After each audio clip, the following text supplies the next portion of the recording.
Finally tracked down the Long Island sniper. They followed a trail of bullets from Commack to the Catskills, and they told Eric Shawn that's how they caught the killer. Police say he has a Rambo complex and believe 24-year-old Peter Sylvester is the infamous and feared Suffolk County sniper. Sylvester, who was on parole, will be charged with opening fire in 3 separate sniper attacks, killing 1 person and wounding 2 others this summer. This is the high-powered hunting rifle made to shoot deer. Detectives say Sylvester randomly aimed at his fellow human beings, like Burger King worker Kathleen Spadafora, who nearly died. Would you like to see how my health is? I have to wear this bandage every day. I have an arm that's got stitches. I'm half paralyzed on my arm. He claims his motive was to camouflage another killing that he never did accomplish, that he did this just to create the smokescreen, so to speak. This is where the inexplicable and bloody rampage began on the night of July 22nd. That's when Stephen and Sharon Chavez were having dinner in this restaurant booth. Their daughter was to be married in 1 week. Suddenly, out of nowhere, a bullet came smashing through this window, hitting Stephen in the chest, killing him. He would obtain the weapons, go to the target. He would set up in something of a sniper position. He would aim the rifle, fire the shot, pick up, and flee the area that quickly. Police caught Sylvester by matching the bullet casings from his rifle, stolen from a gun shop, with those fired by a previous owner in the Catskills. He's been behind bars since August, yanked from the streets for violating parole, and is also charged with raping a 15-year-old girl. Sylvester lived here in Neconsett with his mother, and police say he was obsessed with guns. It seems the object of his desires led to his undoing. I'm Eric Shawn, Fox News, Hop Hog, Long Island. And here's something for you to think about. Look, up in the sky, it's a bird. It's a plane. It's Superman. He was phenomenal. He hit everything that was there for him. He didn't just throw good passes, he threw great passes, and he was able to do that because we couldn't pressure him. In the 14 years I've played, I haven't seen too many better. And hate to say it, but I haven't seen any better, including Joe Montana. I just haven't seen anything like that. So with time running out on the 6-6 Jets season, what's the deal on this group? Are they or aren't they? Do you guys feel like you choked in any way yesterday? No, absolutely, positively not. I don't know who said that, but like I said, I think that's from years past, and now it's a new era, and that's a bunch of crap. This is a new team, this is a new regime, and we have a new head coach, and things are not going to be the same like they were in the past here. That means next week against the Patriots, you put up a W. Well, I'm not going to guarantee it like Andre Rison did, but I'm going to say we go put ourselves in a position to get accomplished what we need to get accomplished. Tick tock, 4 games left. Hard to believe, but the Jets only have 1 more win this season than the Giants do. They had the 7-game losing streak. Remember that? Jets are 6-6. Giants are 5-7. Eric. Well, another death on the Long Island Railroad tracks. A pedestrian was struck and killed this morning in Carle Place. The victim's identity has not yet been released. Service on the main line was suspended in both directions throughout the morning rush. A city bus had a run-in with a... Back to you, Harry, Marianne. All right, Bertha, thank you very much. Well, it is one of those cases that has baffled police and terrified the public. A sniper on Long Island. In one case, a bullet was deadly. And what's unsettling is that you never know when the next shot could be fired. But police think it is over now. They think that they have targeted the sniper. And N.J. Burkett is live in Commack with this story. N.J.? Harry, word the police may have cracked this case could not have come soon enough. Merchants and shopkeepers along along Jericho Turnpike here in Commack say business dropped off dramatically in the weeks following the shootings. At this hour, a 24-year-old man serving time upstate is expected to be charged as the Suffolk County sniper. Detectives identify this man as Peter Sylvester, and they say he's had an obsession with guns for much of his adult life. Detectives now believe he carried out the shootings while he was on parole, stalking Long Islanders on 3 nights last summer. The first was in the window of a diner in Commack. Having dinner with his wife, was killed instantly. The second shooting was just 4 days later. A service station attendant was saved by bulletproof glass. And in early August, a waitress was critically wounded but later survived the third shooting. The shooting spree terrified much of Suffolk County's North Shore. Many were afraid to venture out after dark, and those who did ate their meals with the blinds drawn. This morning, people we spoke with were relieved. Today we're sitting here because we know he's behind bars. You can't live like that. You really can't live like that. You know, you just never know what's going to happen anywhere you go. It's just, this area was scary to go to. Now, the motive for all of this is not entirely clear. Police say Sylvester told them that the shooting spree was intended as a cover for a murder he intended to commit. Precisely who the victim was intended to be or when that murder was intended to take place remain a mystery at this hour. We'll have more. Police are having a news conference at 1 o'clock this afternoon. For now, we're live on Jericho Turnpike in Comac, Long Island. NJ Burkett, Channel 7, Eyewitness News. Thank you, NJ. Also on Long Island, a raid by police turned up 20 pit bulls, some of them starving. Police say the animals were used in dogfighting rings. They were found in North Amityville at a combination home and deli. Art McFarland is live in North Amityville with details. Art. Well, Marianne, we have two very different versions right now of this story. Those connected with Fred's Deli here are wondering what the big deal is, saying that there's been nothing illegal going on. But authorities are convinced that they have broken up a highly illegal enterprise which made money from vicious dogfighting. This pit bull is one of 20 dogs that authorities say were injured in the alleged dogfighting operation. Others were said to be near death. As a result, police have arrested the owner of Fred's Deli, identified as 40-year-old Faoud Hanna. The deli is open for business today, and the suspect's wife told us the idea of a dogfighting ring was news to her. Someone for something, and they made the story up that they was doing dogfights. Just because they got mad at him for something. That's what I heard from the cops last night. Police say the dogfighting took place behind the deli. They also say one dog had a recent wound, apparently from fighting. Other members of the suspect's family say he had other reasons for owning so many dogs. My brother Freddie raises dogs as pure breeds and as show dogs. To the best of my knowledge, I don't think there's any proof of dog fights taking place over here. But in the neighborhood directly behind the deli, a resident was skeptical that the pit bulls were just for show. I've heard a lot of dogs fighting in the back, and I've seen a lot of guys that own pit bulls congregate in the store. And, you know, that's all I can say. I heard and I've seen, but I haven't seen no dog fight, but I've heard them, you know. Well, right now, the suspect, Faoud Hanna, is being charged with several counts of cruelty to animals and illegal weapons possession. The dogs that were confiscated are being cared for in a shelter. And we're live in North Amityville, Long Island. Art McFarland, Channel 7 Eyewitness News. At the same time, a tragedy is under... Emotional reaction to Jeffrey Dahmer's murder. At 10:30, we'll hear more emotional reactions. Suffolk County is behind bars tonight, according to police. 24-year-old Peter Sylvester is seen here during another arrest in 1987.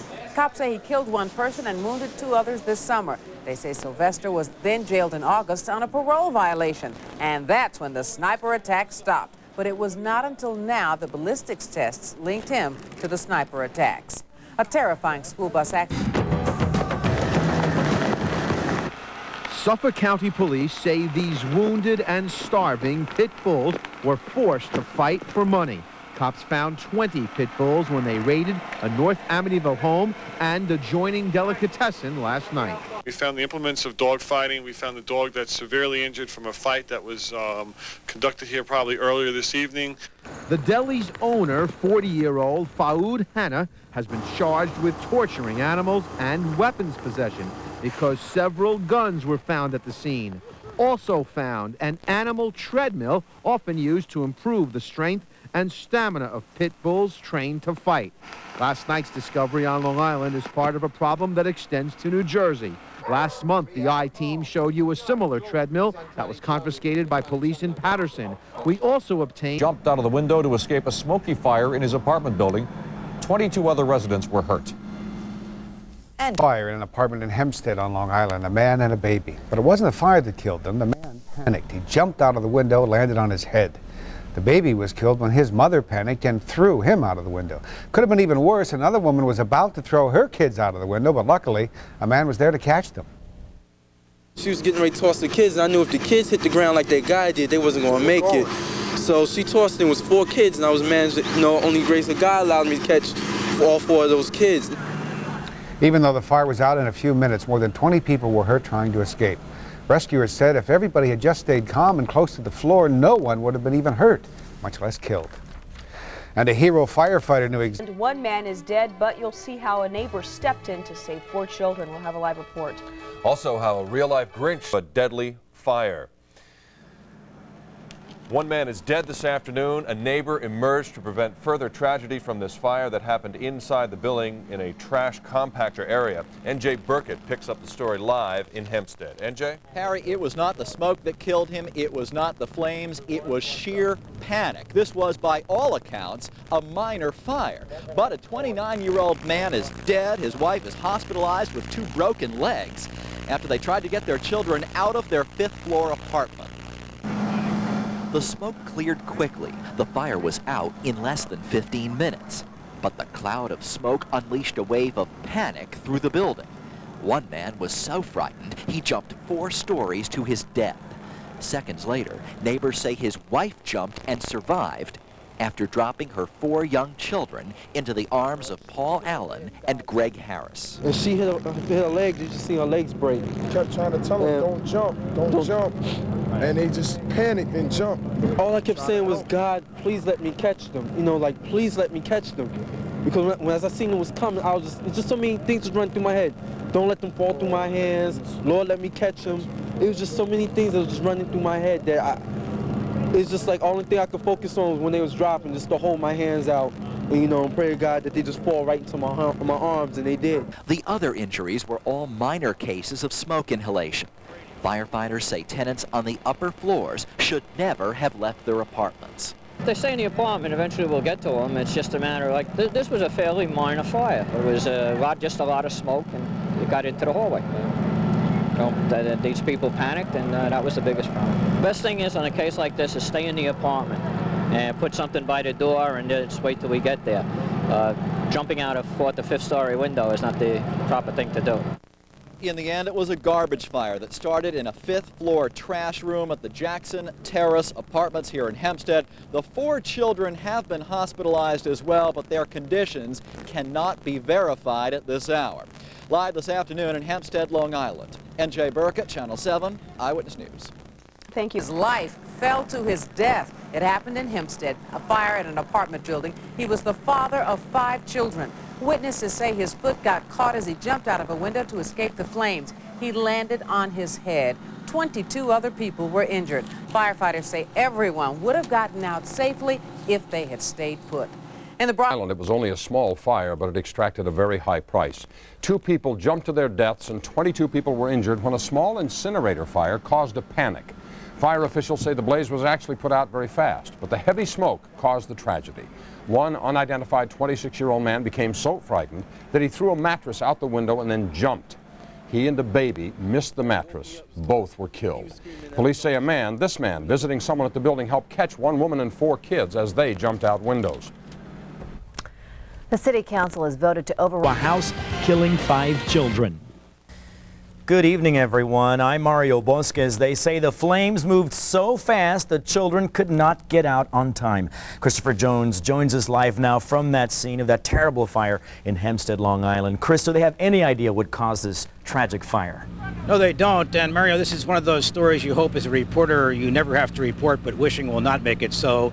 It happened here at the end of this cul-de-sac called Liberty Court here in the village of Hempstead, right at the end of this street, in a frame dwelling. The fire alarm came in somewhere between 5 and 6 this evening, and the fire department got here almost immediately, but not in time, unfortunately, to save the lives of 5 very young children, all of them under the age of 7. There were in total 8 people in the house, the 5 kids, the mother and father, and a grandparent. The 3 adults apparently will survive. The 5 children did nothing very much that the firefighters could do about it. They used heroic efforts to try to get the kids out. In fact, one of them was severely burned. 3 others, including 4, including the one who was burned, are in a hospital right now. They're expected to be okay. Veteran firefighters have seen a lot, but sometimes, as much as you've seen, you can't prepare yourself for this. Listen to the fire chief here. Despite all your years on the job, you can't get accustomed to this. No, I don't think anybody does. This is a volunteer department, and These guys all got kids themselves, and it hits home. This is the second fatal fire in this general area this week. A few days ago, 2 other people died in another blaze, one an infant.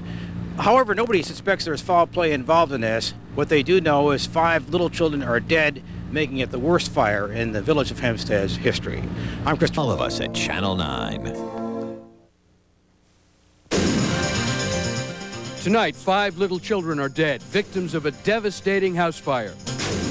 A party at a dance club turns to tragedy as frantic and desperate patrons try to get out after a fight. 5 children were killed when a fire swept through a house in Hempstead. 7 other people were also injured. The house was a 2-story wood frame dwelling. It took firefighters about an hour to put the blaze out. Investigators are trying to find out where it started and how. A night of dancing turned. Hundreds of people paid their last respects to a slain police officer. Mayor Giuliani was one of them at the wake for Officer Raymond Cannon. He was shot and killed by 4 thugs who tried to rob a bicycle shop in Brooklyn. 1 suspect was killed and 3 others have been arraigned. Investigators now say the fire that killed 5 children in Hempstead last night started in the kitchen, possibly in a stove or kerosene heater. The investigation is on the hold of the parents, and they try to struggle with their grief. Prosecutors are considering trying to come to grips with the shooting death of 26-year-old Officer William Cannon, killed during a Brooklyn robbery. Tonight, Mayor Rudy Giuliani and other city officials attended a wake for Cannon in Smithtown, Long Island. A funeral mass is set for Tuesday. Police throw the ranging in age from 5 years old to just 7 months. The mother and father and grandmother of the 5 children were also injured, as were 5 firefighters. The blaze broke out shortly after 6 tonight in a 2-story home at 12 Liberty Court in Hempstead. 4 fire departments battled to douse the fire, bringing the flames under control in less than an hour, but it wasn't soon enough for the 5 young victims. It was a very quick-moving fire. Went up the stairs. We found the kids in the back bedroom. 2 of them were taken out inside. The other 3 were taken out by ladders out the back. It's an old house. It whistled up the stairways and more or less trapped the kids upstairs. The cause of that fire has not yet been. Officers shot during the attempted robbery. The mayor showing up to lend his support, and police sending a helicopter to Suffolk County to pick up the officer's family so they could be by his side. But the young officer lost his battle at 7:55 p.m. This is a night of sorrow for our department and for our city, as we offer our sympathy and condolences and prayers to Laura Cannon, to her family, and to all of their friends. We lost a truly... It's not the only way on Sunday. If it isn't going to be working, then I feel very, very confident about where our passing game has progressed to. And the great thing about it now is that we're seeing a lot of big plays starting to happen, and you know, that's fine, and we'll do whatever it takes. Meantime, have the Jets recovered from last week's nightmare? No, you can't really feel sorry for yourself in the NFL. You don't have time to. You basically feel bad about it the day after. You feel good about it the day after when you win. You lick your wounds and you go on and you get ready for the next challenge. We're pretty upbeat in the locker room, as a matter of fact. For you at 6, a Long Island teacher gets a lesson in the law. Police say he slammed a door in a student's hand, severing the boy's finger. At 6, we'll find out what was going on inside that classroom. Plus, we've all gotten the phone calls from people trying to... We're watching WNBC for New York. And now, Chuck Scarborough, Carol Jenkins, Al Roker, and Len Berman. This is News for New York at 6. And good evening, I'm Ralph Penza with Jane Hansen. Chuck and Carol are off tonight. Was it an act of discipline or a teacher who lost control? Whatever, it is a shocking case. Students, parents, and educators all want to know why a Long Island student's finger was severed. His teacher is facing charges tonight. It happened at Westbury High School after the student tried to talk in class, and the teacher slammed a door. It just happened, so it's still in pain. So I don't know. He even scared to go to that school now. His son is 14-year-old Peterson Borga, an immigrant from Haiti who lost the top of his middle finger during an angry moment in class. Police say Borga had broken a rule against talking when he tried to ask teacher David Dolly a question. He caught the tip of his third digit, the fingertip on his left hand, in between the doorway and the door jamb, and it severed the tip of his finger. There's no excuse for a teacher slam the door on anyone, and certainly a student, period. Police booked 49-year-old Dolly on an assault charge. He's been released without bail. Dolly is a 25-year veteran teacher at Westbury High. He's not mean. I mean, he's just like any other teacher. He's just tries to keep his class in order. Observers say he may have faced a language barrier with the Creole-speaking student. The English language, command of the English language, has nothing to do with this incident. Peterson is walking calmly out of the classroom. He opens the door, pulls it open, he's walking out, and the teacher slammed the door in his hand. School officials are keeping Dolly out of the classroom on administrative duty while his case goes through the legal system. We have a youngster who was injured. We don't understand how the injury occurred, and therefore we're going to interview all parties concerned to make a determination. Well, did you make... Dolly's lawyer calls the assault charge outrageous and says that his client is being used as a scapegoat. And now, Jane, consider this. Shooting at the Smith Haven Mall on Long Island. An officer shot and killed Ania Moldovin, a 20-year-old college student from Queens. He was suspected of trying to use a stolen credit card. The officer claims his gun went off by mistake when he ordered Moldovin to lay on his stomach. Police say Moldovin did not put up a fight. Mr. Moldovin has complied to some degree, and it's at that point. I mean, he is. I guess he is looking for more compliance. The hands are still kind of in a push-up position as opposed to out, and that's not really a scuffle. The officer who shot Moldovin, Officer Thomas Tatarian, has not been suspended. He's taking time off during the investigation. Police say a young man from Manhattan charged with assault tonight. 49-year-old David Dahl slammed the classroom door after ejecting a student at Westbury High School. But the 14-year-old's finger got caught in the door and was cut off just below the fingernail. Dahl pled not guilty to the assault charges. The boy's finger was reattached during surgery. Suffolk County Police say the college student shot and killed in the Smith Haven Mall was trying to use a stolen credit card. But cops say Saturday night shooting was accidental. They say the gun either malfunctioned or there was human error. Police say the cop drew his gun believing the suspect had a weapon. Talk show star Ricky Lake has been arrested, charged with slamming one of his students' fingers in a door so hard it was completely cut off. Long Island correspondent Pauline Liu has the story. It's hurting. How badly does it hurt? It's cut. 14-year-old Peterson Borga's fingertip was severed in school and later reattached by surgeons. Tonight, his lawyer announced a $1 million lawsuit against the Westbury School District and the teacher responsible. A teacher should not slam the door on anybody's hand. And that's what happened here. The portion of the finger was reattached, but we don't know at the present time whether the surgery was successful. 49-year-old David Dolly of Glen Cove, a science teacher at Westbury High for over 25 years, was charged today with reckless assault and released on his own recognizance in connection with the incident which took place last Thursday. And according to the preliminary investigation we have, as the student was leaving the room, Mr. Dolly pushed the door closed. Whether that was slamming, pushing, we don't know that at this time. We're still investigating. It's not clear if language problems contributed to the incident. Borga arrived from Haiti 6 months ago and was placed in a class with other Haitian students who have been in the U.S. for less than a year. Some speak only Creole. There are conflicting accounts as to what led to the door slamming. Borga claims he asked the question about kilometers and was rebuffed by his teacher. The teacher became somewhat frustrated and asked Peterson to leave the room, which Peterson then got up, started to go to the door. Peterson opened the door himself, started to close the door behind him when the teacher slammed the door in his hand and finger. Police say whatever happened did not appear to be an accident. The section of assault in the second degree that we charged him was recklessly causing the injury. We don't believe it was an intentional act. Former students expressed surprise, calling Dolly a popular teacher. I can imagine him trying to purposely slam a door in a kid's hand.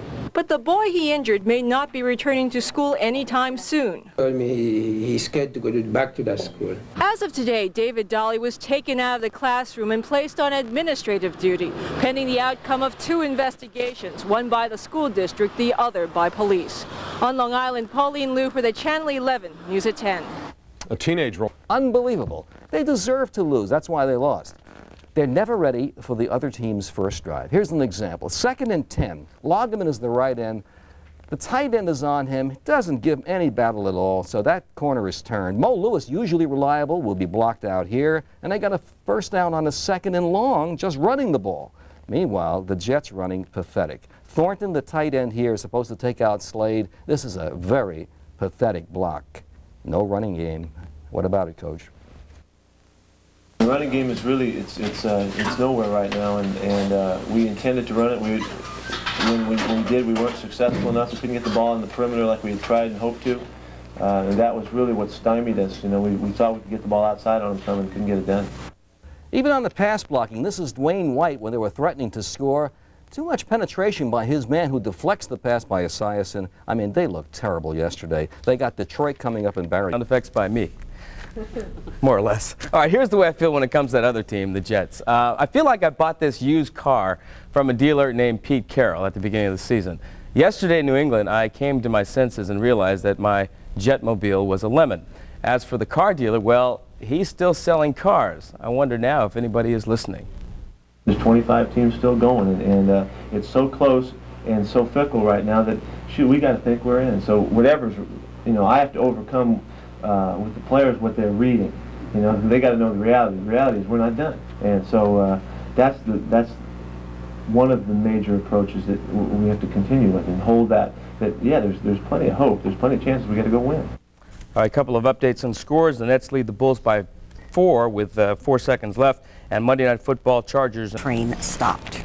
And this morning, Ferguson had a date in court, a hearing to decide if he is mentally competent to stand trial. He says he wants to represent himself, but his lawyer, William Kunstler, has said that he does not believe Ferguson is fit to stand trial. For a cop killed in the line of duty. More than 10,000 officers were on hand in Smithtown as Raymond Cannon was remembered. Cannon died when he walked into an armed robbery at a Brooklyn bike store. This morning's funeral service was held in the church where Officer Cannon was married 3 months ago. The verdict is in the Paul Cox trial, a White Plains jury custody of the massacre on the Long Island Railroad. 25 people were shot and 6 were killed when a gunman opened fire on a carload of innocent passengers. Today, hearings began for the alleged gunman, Colin Ferguson, to determine if he is competent to stand trial. His attorneys, William Kunstler and Ron Kuby, claim he's insane, and they brought in expert witnesses to prove it. But Ferguson rejects their insanity plea and the whole proceeding. Blanket objection of an entire hearing. I have objected to in writing, and also to my attorneys and to Mr. Peck, I believe, that in fact I object to this. Ferguson says he is feeling under the weather and may not show up tomorrow in court, but he is giving the judge the okay to proceed without him. Later in our broadcast, we'll take you bursary of a massacre. Tomorrow, it'll be a year since Colin Ferguson allegedly shot down 6 people on the Long Island Railroad. Tonight, Joe Collum looks back at one violent night on a commuter train. You have a long history of a person suffering from greater and greater delusions and feelings of persecution until finally he acted them out on that tragic day on the Long Island Railroad. On this, the eve of the massacre, hearings began to decide if Colin Ferguson is mentally competent to stand trial. 36-year-old Ferguson has said he wants to represent himself, and he rejects the Black Rage defense. The theory that he snapped in anger after years of racial discrimination, planned by his attorney, William Kunstler.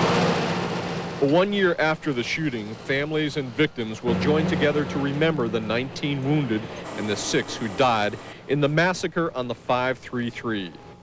December 7th, 1993. He started at the back of a car, I believe it would be the westbound end of the car, and walked east through the car, firing at a variety of different people. Just shot both men and women. It's a tragic situation. The LIRR train just pulled into the Maryland Avenue station in Garden City when the horror began. A gunman opened fire, hitting anyone in his path. The train turned into a killing field. But the slaughter stopped when 3 commuters overpowered the gunman as he tried to load another round. Colin Ferguson goes before a judge and is charged with murder, attempted murder, and assault. Who turned that Long Island Railroad car into a death chamber. The shooting itself took maybe less than 3 minutes, 3 minutes, no more. What happened last night was a massacre. Why did one man want to kill so many people?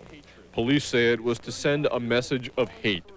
Clues to the motive were found on photocopied scraps of scribbled notes. They say were in Ferguson's pocket at the time of the shooting. The work reveals strong hostility being harbored by him in terms of racism. He talks about Uncle Tom Negroes.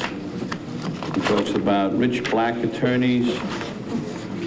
He talks about so-called civil rights leaders and doesn't say whether they're black or white. December 13th.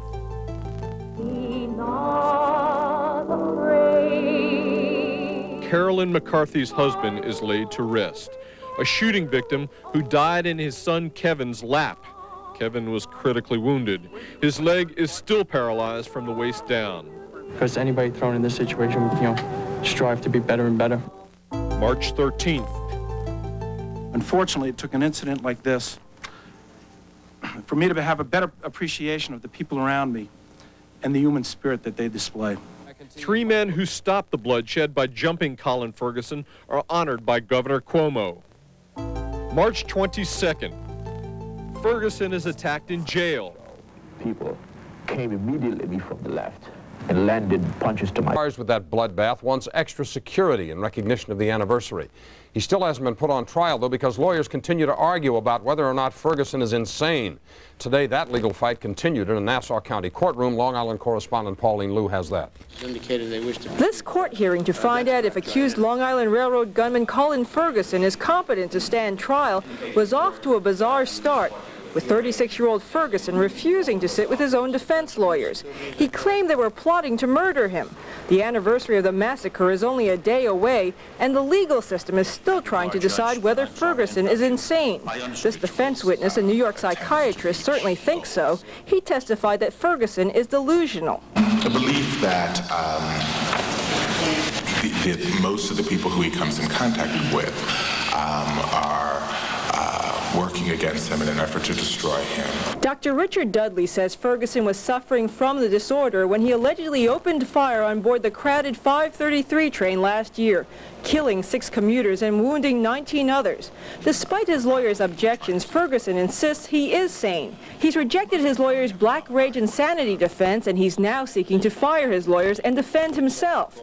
Today, in an attempt to represent himself, he asked to cross-examine the doctor as well as his own lawyers, but the judge denied his request. Why should we have a circus here? Why should we have an obscene spectacle of a crazy man representing himself on the basis of an insane defense? Could the security in the courtroom be increased to facilitate me? Extra security will be added tomorrow. Only because this morning I was allowed to sit here alone in the absence of yourself and Mr. Constance Coolby, and I believe the district attorney staff, the assistant district attorney staff, and I felt a little bit uncomfortable based on You certainly have court officers around you. His obligation is to protect you. I realize that in theory. Ferguson's lawyers claim there is public and political pressure to have their client stand trial. There's only one reason that they're not acceding to his incompetency is they want a trial. The prosecution, however, disagrees. We talk about swift and certain punishment, and we haven't had it in this case. But I would submit that a lot of this has been the defense posturing that is going on. Ferguson's hearing is expected to last a few days. Tomorrow, on the anniversary of the shooting, the prosecution is expected to bring out its witnesses and make its case on why it feels that Ferguson is fit to stand trial. On Long Island, Pauline Liu for the Channel 11 News at 10. The families of the 6 passengers who were killed on car number 3 last year are still struggling and coping. And he's headed to the Hall of Fame. No, I'm not talking about John Rowland. But this Sunday, Art Monk, all he has to do is make one catch to take another step towards his immortality. If it happens, it'll be the 177th straight has caught a pass, surpassing Steve Largent's impressive all-time standard. I'm not going into the game with the idea of trying to break a record. I'm going in with the idea of doing my part in helping this team win and putting the team first. And I feel like as long as I can do that and accomplish that goal, then I'm happy and satisfied. If in that process I don't catch a ball, then it just doesn't happen. All right, last night I was shattered for one teenager when she was assaulted in what police say is a case of sodomy. 17-year-old Michael Moran allegedly grabbed a 14-year-old girl as she was walking home Monday from a friend's house. Police say Moran held a knife to the girl and sodomized her. Then he tried to set her on fire. The girl was treated and released from a local hospital. Nicole Brown Simpson and Ronald Gold. 17-year-old girl on Long Island. Cops say 17-year-old Michael Moran brutally sodomized the girl after putting a knife to her throat. And there's more. Moran allegedly stabbed her, kicked her, and tried to set her on fire. A doctor at St. Luke's Hospital. 17-year-old girl assaulted her and then tried to set her on fire.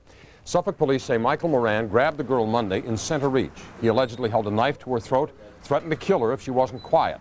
They say Moran then dragged her into a wooded area, sodomized her, stabbed her in the neck, kicked her, and then tried to set her on fire. He also allegedly tried to rob her before fleeing. Moran is in custody tonight. A pair of decoy cops of a killer virus blamed for the death of a young Long Island man. As Barry Cunningham reports now, the culprit in the new strain of the deadly hantavirus is a mouse common to the eastern seaboard.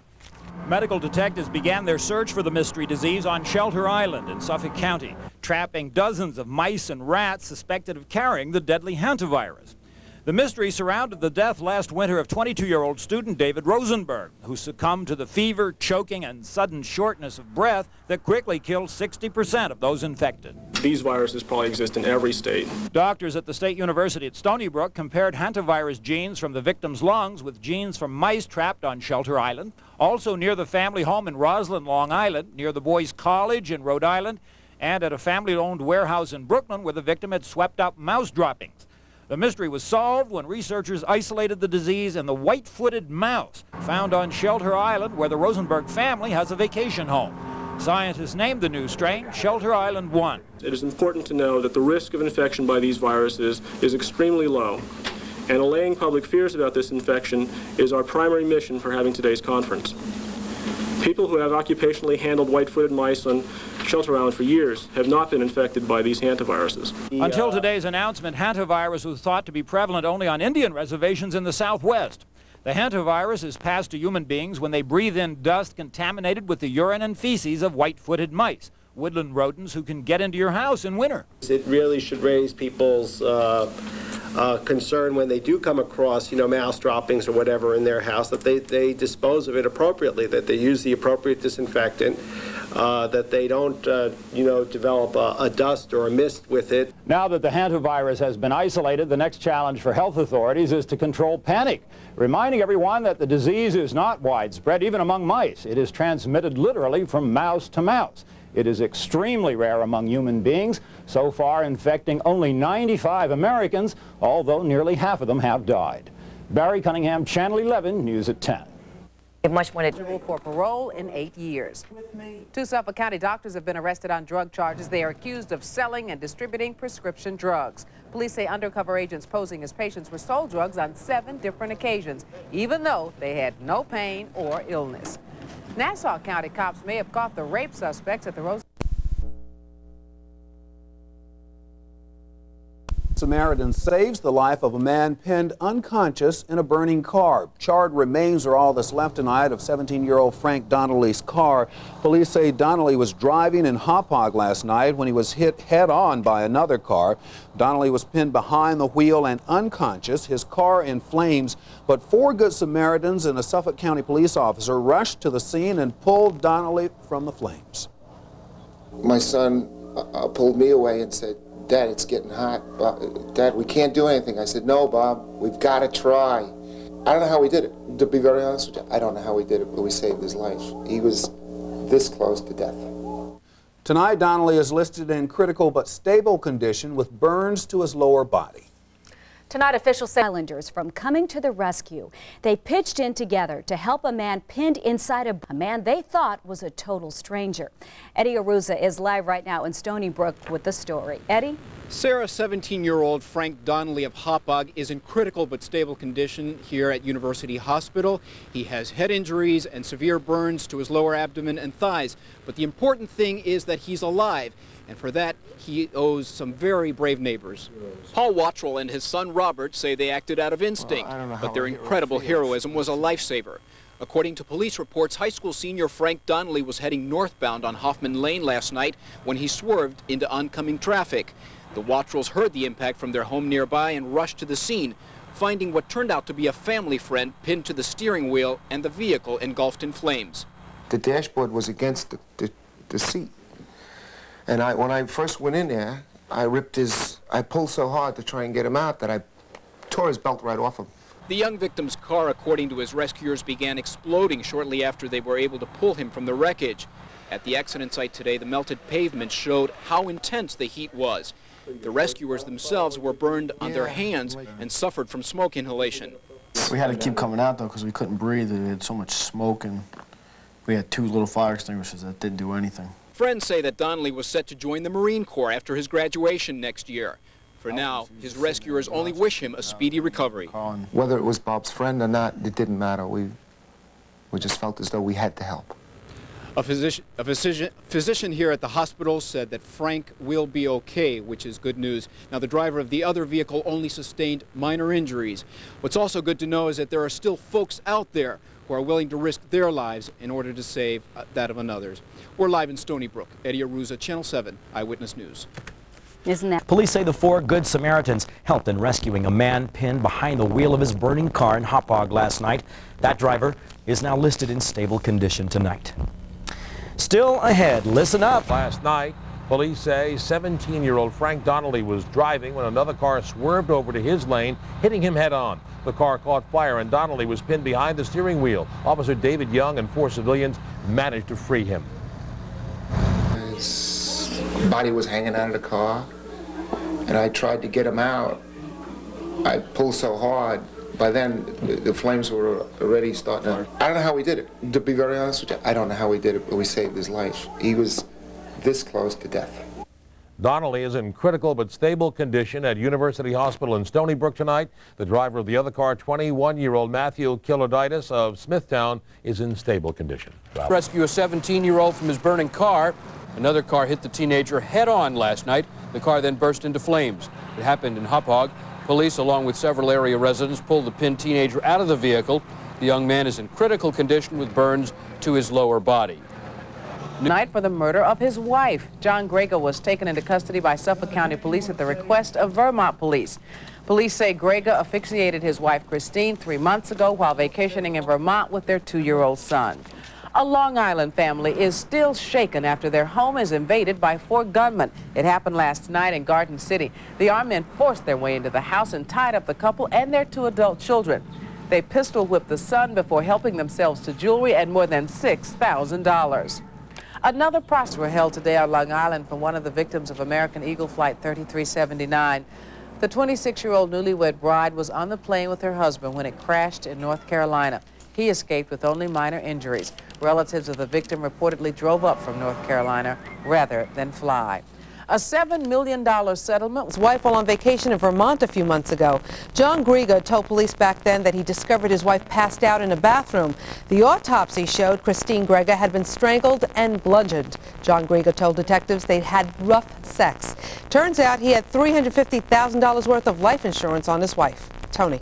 Well, Rosanna, President Clinton promised a middle-class tax. Grove was arrested yesterday. His wife, Christine, was found dead in a bathtub in Vermont in September. Grega said his wife slipped, but a medical report found she was strangled. It is not clear if he will fight extradition to Vermont. And remember the Pittsburgh couple who left their kids alone with a babysitter for weeks? A judge now said seatbelt. Police say no charges will be filed. The man you see walking with crutches is John Shula. He survived that plane crash last week in North Carolina. Today, he buried his wife, Kelly. They were married only 14. They lived in Manorville, Long Island. It ended so suddenly a week ago tonight. Their plane crashed in the woods 3 miles from the airport. Kelly and 14 other people were killed. The U.S. Attorney's Office hopes from police after a package that he received turned out to be filled with cocaine. Police say the drugs were hidden in picture frames, 3 of them, each with secret compartments. The return address on the package was Bogota, Colombia. The cocaine is worth more than $500,000 on the street. Still ahead, the new player. A Long Island woman, and tonight they've arrested her husband. Suffolk County Police arrested John Grega of Lake Grove and charged him as a fugitive from justice. Vermont police issued a warrant for his arrest after his wife, Christine Veal, was found dead in a hotel room. Police are holding Grega until he can be extradited. A gang of violent robbers forced their way into an upscale home. Family and coming tomorrow and today, and I have all the cooking and everything we have is electric.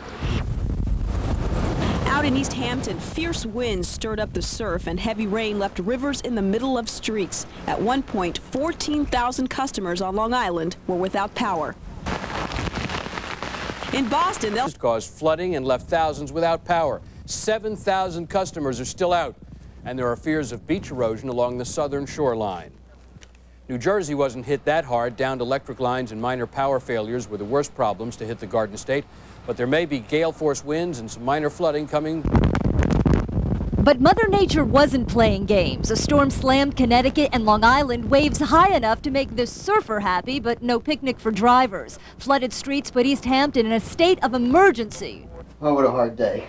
For Mr. Imbrogno, who works for the Highway Department, that meant helping everyone else get power but his family. Does it kind of make it exciting? Yeah. A little yeah. romantic? Well, with 3 kids, can't be too romantic. One good thing, the Imbrognos baked Santa's cookies early this year. A messy one around the region.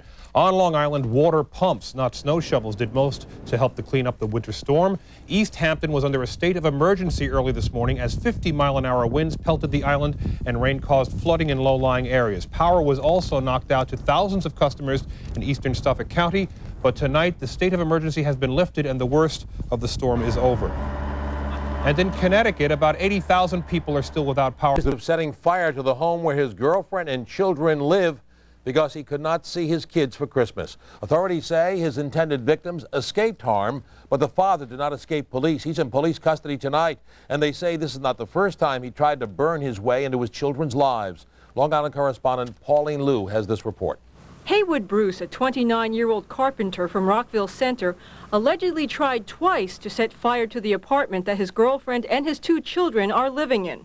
Bruce lives in the same housing complex as his girlfriend on Old Mill Court. Police say revenge was the motive. Bruce was apparently angry because his girlfriend refused to let him visit his 2-year-old and 6-week-old daughters for Christmas. I believe that the subject wanted to visit his children on Christmas night and on the 24th, Christmas Eve, and he was denied that by the complainant. No, thank you. The girlfriend, 24-year-old Margaret Robinson, had no comment. Bruce allegedly tried to set the first fire on Christmas Eve and the second on Christmas night by shoving lit matches through the mail slot and under the front door. The first fire burned itself out without doing much damage. Robinson managed to put out the second fire herself. He was actually observed by the complainant herself, who was actually heard something by the door and looked through the peephole, only to see the subject himself lighting the newspaper on fire and pushing it through the mail slot. He said to me that he was coming back to burn down the house. Bruce's threats were overheard by the woman's brother and by neighbors. I'm worried because I live upstairs. Now, if he burned it downstairs, upstairs gonna go too. But those who know Bruce believe he simply wanted to frighten his girlfriend and never intended to harm his children. Those thoughts were echoed by his brother, who says that Bruce recently began abusing alcohol and cocaine. My brother doesn't need incarceration. He needs help so bad, but the act that he did last night was an act out of help. Bruce is now in the Nassau County Jail, charged with 2 counts of attempted arson. He faces up to 30 years in jail if convicted. On Long Island, Pauline Liu for the Channel 11 News at 10. Attempted arson. They say Haywood Bruce tried to torch the apartment where his 2 children and his girlfriend live. Police say he had been arguing with his girlfriend about when he could visit the kids. A 2-alarm fire this morning in Harlem injured. When 29-year-old Haywood Bruce paid a secret visit to his ex-girlfriend's apartment, police say it wasn't to play Santa Claus. He's being charged with attempted arson, 2 counts of attempted arson. Police say it all started on Christmas Eve when Bruce and his ex-girlfriend argued over whether or not he could keep visiting their 2 daughters. Bruce apparently left angry but returned later that night and allegedly lit some matches and tossed them into the mail slot. There was 9 occupants in the house at that time when he attempted to do this. Among those sleeping inside, Bruce's own 2-year-old daughter and 6-week-old infant girl. Fortunately, the matches didn't catch fire and no one was injured. The children's uncle says it's not the first time Bruce has threatened revenge if he was denied visitation rights. He threatened that if he couldn't see the kids, that nobody would see the kids. Later, on Christmas Day, Bruce returned to the apartment and allegedly tried to torch it again. He returns at about 9:45 on the 25th, and with newspaper in hand, he lights the newspaper and again starts putting it through the mail slot. This time around, police say the children's mother, Margaret Robinson, managed to put out the flames and call the police. It must have been quite an ordeal.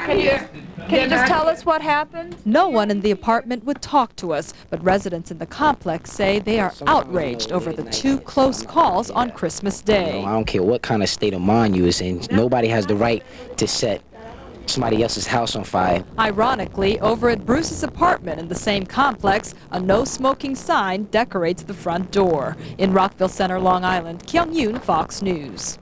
And fires are of their own tonight.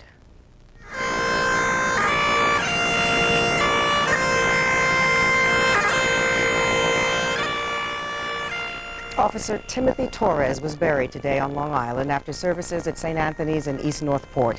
The 26-year-old was the 12th member of the NYPD to take his own life this year. Torres shot himself early Christmas morning in a Times Square restaurant. His final assignment, talking another man out of suicide.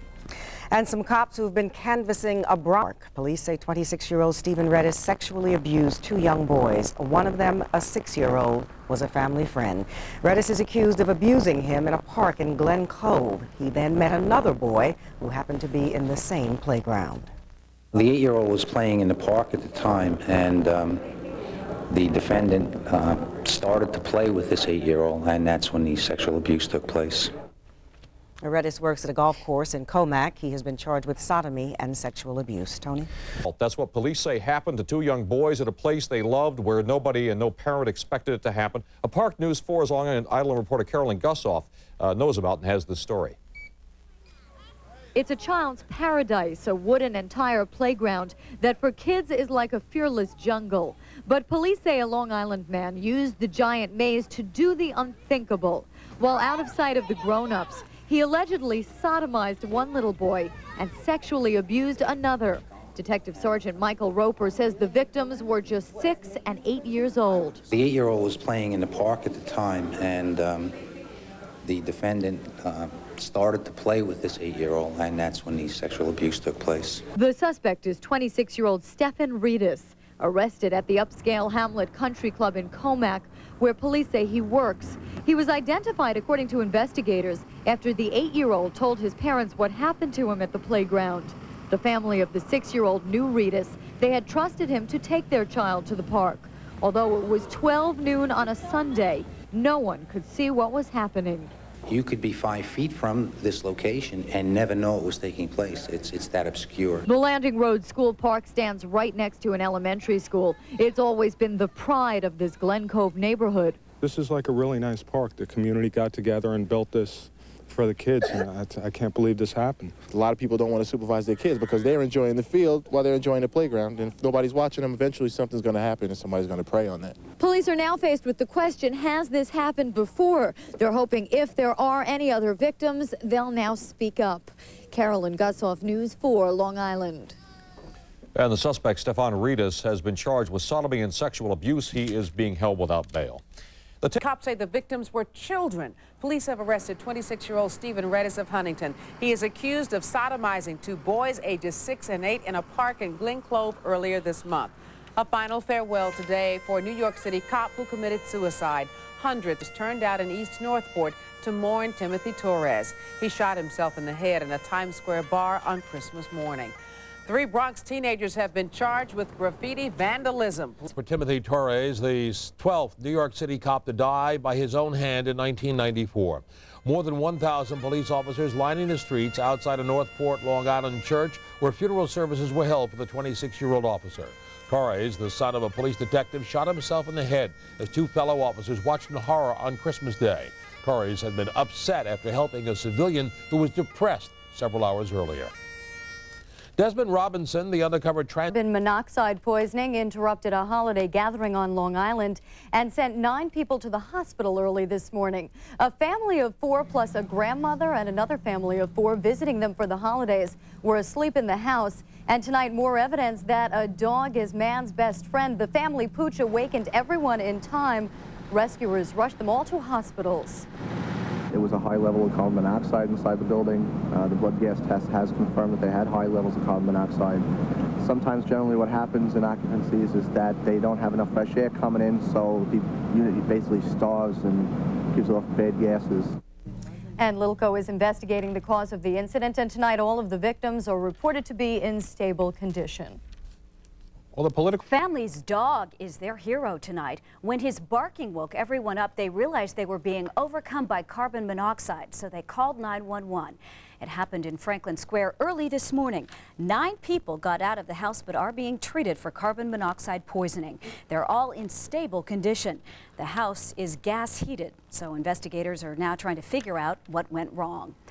Well, while one family is celebrating... Saved the lives of 9 people on Long Island. Carbon monoxide fumes were filling this Franklin Square home. The owner called 911 after his barking dog woke him up. Everyone got out of the house safely. The accident is being investigated. Gunman who robbed a Petland store near the Green Acres Mall this morning. Police say the man followed 19-year-old Peter Singh of Laurelton as he opened this door shortly after 9 o'clock this morning. They say he pulled a gun, forced Singh to open the safe, and then shot Singh in the leg. He escaped with an unknown amount of cash. And a Nassau... An extraordinary story, because Mr. Hess, the owner of the Jets, has been a hands-off boss for the longest time. Leon Hess said today he fired Pete Carroll, and he himself, no one else in the organization, replaced him with Rich Kotite. Then he appears before TV cameras. Do you know how rare that is? We're talking like Marlon Brando on Hollywood Squares, you know? Rare. Sal Marciano will cover the official announcement from the top man himself. I'm 80 years old. I want results now. I've waited for 25 years. Jets owner Leon Hess said it was his decision to replace head coach Pete Carroll with Rich Kotite. Ailing general manager Dick Steinberg wasn't consulted. Hess said he was vacationing in the Bahamas recently when he saw a television report about Kotite being fired by the Philadelphia Eagles. The Jets owner remembered Kotite's excellent work and work habits when he was the Jets offensive coordinator in the 80s. If you have a team that you prepare and you get a team, as Mr. Hess said, plays for 60 minutes and plays as hard as they can, that you always have a chance to succeed, and most of the time you will. I also believe in setting high standards for myself and for my football team. Rich is a fighter. He's a builder. He's a D's and Do's guy. He's a leader. He's going to do a great job in bringing our New York Jets back. Pete Carroll was an energetic and enthusiastic rookie head coach. His Jets began the season with an opening day upset of the AFC champion Bills in Buffalo. While Carroll played basketball with his assistants and had team barbecues and special videotape sessions, the team became 6-5 within a victory over Miami to reach first place. But the Jets blew a 24-6 lead in the third quarter. The Dolphins scoring 22 unanswered points. That defeat was the first of 5 straight. The Jets' sorry stretch run eliminated them from the playoffs, and that was Carroll's downfall. In a conference call today, Carroll said 5 or 6 key but unnamed Jets quit playing hard in December. We had high expectations, but and unfortunately, probably, I think for in the long haul of it, we started so fast and got up to our expectations. Maybe got overblown a little bit, and so later. In the end, Pete Carroll's legacy as head football coach with the Jets is an enthusiasm that produced only a 6-10 record. Oh yes, this basketball court, which is now back to being a parking lot, is also part of that sad legacy too. This is Sal Marciano for the Channel 11 News at 10. What went wrong with Carroll? About a week before the season began, I was talking with one of his assistants, and I said, do the players fear this guy? And he said, boy, they love him. They'll go through a brick wall for him. But he never answered my question. They didn't have any fear of him. You got to have that. Otherwise, you lose the team, and he did. You know, the big-time New York football franchise, the Jets, hadn't done much right since the days of Joe Namath. Get a few laughs for you, but no one is laughing tonight. The Jets' sole owner, 80-year-old Leon Hess, earned a measure of respect back for his team today when he stepped up to the microphone, indicated that his time on earth and his patience with the team was running short and that he'd seen enough. So he fired Pete Carroll, hired Rich Kotite, and said, if it doesn't work, blame me. The buck stops with me. I'm just one of those fans who have been disappointed, and for 25 years, been disappointed. Let's make a change. If it's wrong, it's my fault. But at least I'm doing something for the fans and trying to do something for myself at 80. I'm entitled to some enjoyment out of this team, and that means winning. And with that, Jets team owner Leon Hess removed Pete Carroll as his head coach after just 1 year and inserted former Eagles coach Rich Kotite for what could be as long as the next 3 years. Hess pointed to the Jets' 5-game season-ending fade and final record of 6-10 for the need to change. and hopes that the leadership, experience, and toughness of Rich Kotite provides a long-awaited quick fix for his sputtering Jets. And I'm a firm believer if you're going to get it done and you want to take it to the next level, you've got to do it together. And you got to respect each other, and you got to make tough decisions. And there has to be a accountability a factor with every. I'm not finished with my answer. Thank you. All right. I'm 80 years old. I want results now. I've waited for 25 years. Did you ever think you'd see the day when Leon Hess would actually step to the podium and make a coaching change? Well, I think the one thing that Leon's doing today is he's showing a lot of loyalty to 70,000 people that were frustrated. And as he said, he's not getting any younger, and the product was not an NFL product the last 5 weeks of the season, and he felt that it was necessary to make the change. I accept my responsibility, and if the team does badly next year, it's my fault and no one else's fault. If it does well, it's the organization's credit, and it's Rich Kotite's credit. Yeah, he can blame Mr. Hess. Yeah, it's great when you can say that because he has no one to answer to. He's at the top. Yeah, but that's a classy move. That's true. It really is. NBA action tonight. In Valley Stream on Long Island, a clerk of a Petland discount store was shot in the leg. A robber entered the store, forced the clerk to open the safe. The robber got away with an undetermined amount of money. A Queens man and the staff at a Lindenhurst women's clinic found a threatening note taped to its front door. The note warns, "This is a war zone. Like Boston, you risk injury or death if you are caught on or near these premises." When they start calling doctors who provide abortions baby killers, and when they call people who work in clinics murderers, they incite murder. Meanwhile, Cardinal John O'Connor today joined Boston's cardinal law in denouncing violence against women's clinics. While the cardinal prayed for peace, threats of violence apparently from other pro-life activists. Police on Long Island are investigating 2 death threats. One left yesterday on the door of a women's clinic in Lindenhurst. The other found today at a medical office in Levittown. In the last year alone, a quarter of all Boston, you risk injury or death if you are caught on or near these premises. Police say the same note was found at another clinic Saturday in Levittown. A Time CNN poll finds the latest attacks at abortion clinics in Boston and Virginia are making Americans less sympathetic towards anti-abortion groups. Anti-abortion demonstrators outside clinics is encouraging violence. At the North Sunrise Women's Center in Lindenhurst on Long Island, threatening notes are being posted. The notices read, and we're quoting, "Danger, this is a war zone here, like in Boston. You risk injury or death if you are caught near these premises." This as calls came from members of Congress today for increasing. The notes were found in Levittown and Garden City in Nassau County and in Lindenhurst in Suffolk County. The notes were the same. They read, "Danger, this is a war zone. People are being killed here, like in Boston. You risk injury or death if you are caught on or near these premises." Police say they have no leads. We have been actively involved in policing the abortion facilities, I guess, since 1988 and 1989. Obviously, our efforts have escalated since the incidents in Pensacola and Brookline. The man accused of the Brookline shootings was arraigned today. John Salvi appeared in a bulletproof vest and pleaded not guilty to charges of murder and attempted murder. A prosecutor explained why he asked that Salvi be held without bail. But this defendant, Mr. Salvi, for a period of weeks and months, planned and prepared for December 30th. That was when Salvi allegedly went on a shooting rampage at 2 abortion clinics. 2 people were killed and 5 people were wounded.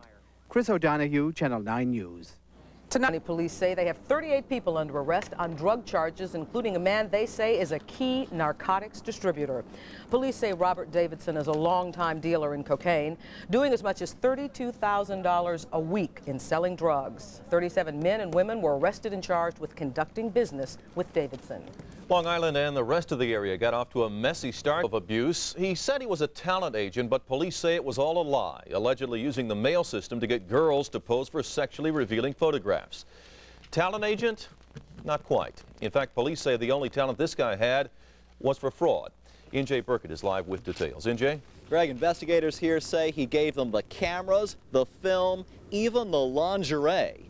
It was not until parents blew the whistle that police launched their investigation and made their arrest. Detectives say he's a con man who approached women, even young teenagers, posing as a modeling agent. Robert Baker is 36 years old, charged tonight with fraud and violating the state's child pornography laws. Many girls were approached on the street. Investigators told reporters that although the suspect never snapped a picture himself, he encouraged pornographic poses. One of the alleged victims was just 13 years old. There were certain instructions that accompanied the taking of the photos, and basically those instructions provided for this young girl to wear very revealing clothing that would clearly display certain parts of her body. Detectives would not say who took the pictures, but the suspect told reporters that they were taken by relatives of the victims. I didn't take any of the pictures of them. In some cases, their mothers took the pictures. In some cases, their grandmothers took the pictures. I didn't actually take the pictures. Investigators today refused to discuss it. Whatever he said, that's fine, and if it was said on camera, that's also fine. According to federal documents obtained tonight by Eyewitness News, victims were given explicit instructions for explicit poses. Remember to smile, he wrote to one victim. You will be great. Investigators say the photos were sent to the suspect's box at mailboxes, etc. in Garden City. Later, in a search of his home, detectives say they recovered literally hundreds of pictures. Neighbors we spoke to said it didn't seem possible. Must be some sort of mistake? I don't know what to tell you.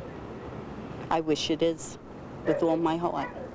Neighbors say Robert Baker is unmarried and lives with his mother. Investigators with the U.S. Postal Service told Eyewitness News tonight that money was not the motive. Baker today apologized to the victims. He is being held tonight on $100,000 bail. Live tonight, Nassau County Police Headquarters in Mineola, Long Island. N.J. Burkett, Channel 7, Eyewitness News. A New York City police officer who posed nude said charged with running several travel scams. Carl Weiss of Woodmere, Jerry Leonard of Jericho are charged with stealing more than $250,000 from more than 300 clients and then shutting down their travel business. In one theft, 84 senior citizens from the Whitestone taxpayers community lost more than $34,000 when Casinos International of Cedarhurst took the money but failed to come through with the promised vacation to Las Vegas. The victims of that Las Vegas scam were only too happy to talk about what happened to them. How low can you get? You got to be really low to senior citizens. To be able to go on a trip and then have it pulled away from you from a lowlife like this guy, it's ridiculous. If convicted, Weiss faces up to 20 years in prison. Leonard could get up to 4 years. Katie? A New Jersey man will be going anywhere soon. 53-year-old Carl Weiss and 71-year-old Jerry Leonard are accused of a travel scam. Police say they stole more than $250,000 from hundreds of people. Police say their company booked trips but then shut down without making any refunds. A Uniondale woman has been charged with child abuse. She allegedly assaulted her 12-year-old daughter with an iron. Nassau County Police say Denise Pierre beat her daughter with an extension cord before hitting her with the iron. The girl suffered head and arm injuries. A shocking murder in Greenwich Village. Cops exist and stealing more than $300,000 from unlucky customers in doing it. Marianne Wright is live with the story in Cedarhurst tonight. Marianne? Bill, this is where the travel agency used to be before the owner, one of the suspects, shut it down back in 1993. But not, the DA says, before bilking a lot of people out of a lot of money. The Nassau County District Attorney's Office says 53-year-old Carl Weiss, who owned Casino International, and 71-year-old Jerry Leonard booked hundreds of thousands of dollars in trips to Aruba and Las Vegas for more than 300 people with no intention of sending them anywhere. From our investigation, much of the money went to pay for tickets of people who had booked earlier, sort of a house of cards, if you will. And they were struggling to keep this business going at some point in time, paying their normal bills. But the DA's office suspects more than that. They're investigating the possibility that Weiss, whose son Robert owns a movie production company, used the money to put in his son's company. Weiss's son is the fiancé of actress Shannon Doherty. There's an ongoing investigation to determine whether or not any of this money was used to bankroll his son's movie production. There is a restaurant now where Casino International used to be on Spruce Street in Cedarhurst. Weiss shut it down in November of 1993. How can these people live with themselves? Evidently, they've got to be real lowlifes. Francis Mandracina and the rest of these seniors, most of whom are on fixed incomes, were taken for $46,000. They're members of the Greater Whitestone Community Center in Whitestone. In October of '93, they paid Casino International close to $500 each to go to Vegas. When the seniors realized they'd been taken, they confronted Weiss, who wrote them a check for $7,000, which bounced. How could they do this to people? How could they do this to people that worked all their lives, and now they have the time to enjoy life, and this should happen? Now, both suspects were arraigned this afternoon. They are charged with grand larceny, scheming to defraud, and issuing a bad check, so they face a lot of jail time. Of course, that's nothing compared to what the seniors we talked to would like to do to them, because it doesn't look like they're going to get their money back anytime soon. We're live in Cedarhurst. Marianne Wright, Channel 7 Eyewitness News. They would like a little revenge, wouldn't they, Marianne? Thank you very much. Scott Clark is next with sports. Luck will give them a chance to somehow get back some of their money. Will rearrange the money. Seniors who belong to the Greater Whitestone Taxpayers Community Center meet regularly in a Queens Armory. But more than a year ago, they made a plan to escape. Fly to the glamour and excitement of Las Vegas. 4 nights on the famous Vegas Strip in the Aladdin Hotel. 3 nightclub shows, all for about $500 each, which 84 of them paid, but they never got there. The Casinos International Travel Agency went out of business, leaving the seniors stuck for more than $34,000. I'm hoping somebody out there will hear our stories and come forward and help us out in different ways. You know? You still want to go to Las Vegas? I would love to take them to Las Vegas. The Nassau County DA says Casinos International operators Jerry Leonard and Carl Weiss swindled a lot more would-be travelers than the 84 seniors from Queens, and it happened all at once. They suddenly locked the door shortly before Thanksgiving of 1993 with no explanation, and approximately 300 people are out about $250,000 in deposits with no reservations, no tickets. The Queens seniors plunked down their precious dollars in installments until they each made the $472 package price, plus $20 each for cancellation insurance. But the refund check from Casinos International bounced higher than the plane that went to Vegas without them. I think they're a bunch of A#1 creeps, bunch of lowlifes, and believe you me, I don't even want to get to know them because I'm liable to spit in his face, because he took hard-earned money that we saved. If the 2 alleged travel scammers crap out when they go to trial here, they could both be doing some traveling to any one of a number of upstate locations where all the rooms feature bars on the windows. At Nassau County Courthouse in Mineola, Fox News. It's been raining cats and dogs in California, and help is on the way for the pets left stranded in the floods. The Pet Savers Foundation on Long Island is sending equipment like leashes, portable cages, and kennels. They say the floods will leave so many homeless pets, the animal shelters will be overflowing. Well, that's nice. All right, still ahead, Oprah. For the canine caper on Long Island, time was of the essence when puppy poachers struck. As Kyung Yoon tells us, the furry victim is back home, lapping up the attention. It's like Christmas all over again for Carlos Cortez and his girlfriend, Mai Sam. Their 3-month-old Rottweiler puppy, brutally dog-napped last week, is back home. Oh, I'm so happy. She lost a little weight, but for the most part, she's just the same. The puppy, named Essence, was a Christmas present to Mai from Carlos. But just days into the new year, Essence was gone, a victim of cold-hearted pooch poachers. On Monday, Cortez was walking his dog here along Debevoise Avenue when 3 men suddenly pulled up in a car and demanded the puppy. 2 of the men jumped out. One punched Cortez in the face while another one grabbed the dog. Why would you steal somebody's puppy dog? I'm innocent. But police say they caught Jay Lockwood of Freeport red-handed with the Rottweiler. It was his birthday at the time of occurrence. It was suggested by one of the other persons in the vehicle that that would be a nice birthday present for him. Lockwood, along with Willis Edwards and Christopher Letlow of Roosevelt, have been charged with second-degree robbery. She doesn't cost $1 million, you know. I mean, if they want a dog, they can ask me where I got my dog, and I'll refer them, and maybe they could get a free one, but they chose to go this route, so now they got to do some jail time. And Essence won't be going on any more walks for a long while. We have a yard, and she'll stay out there with her new sister. That sister is Asia, a 15-week-old Rottweiler donated by a Queens family after they heard about the vicious dog napping. Now Cortez and Sam say they feel doubly blessed to have 2 puppies instead of none. In Roosevelt, Long Island, Kyung Yoon, Fox News. Canine Long Island dog napping. A Rottweiler puppy was reunited with his owner, who who didn't want his name or the puppies released. The owner was walking the dog earlier this month in Roosevelt when 3 men jumped out of a car and grabbed the puppy. They were charged with robbery. Wildlife officials on Long Island are hoping to catch whoever's been slashing seals. 3 seals have been attacked in a month. A $9,000 reward is being offered for information leading to the arrest of whoever's responsible for the attacks. 4 people are who've been reunited after the pooch was dog-napped. Carlos Cortez picked up his 11-week-old Rottweiler puppy, Essence, last night. Carlos was walking Essence on Monday near his home in Roosevelt, Long Island, when 3 men jumped him and took the pup. Police found the suspects and then returned Essence to her owner. She needs a little food, a little fattening up, but other than that, she's as spirited as she was before. The men who took Essence face second-degree robbery charges. We don't know yet if she will be called as a witness. Well, if you were a witness to 6 right now. It's cloudy, 54 degrees outside. We'll get up to a high of 60 today. I'm Harry Martin. And I'm Marianne Wright. Leading our news this morning, a trip to a convenience store ended in death for 2 people after they were hit by a train.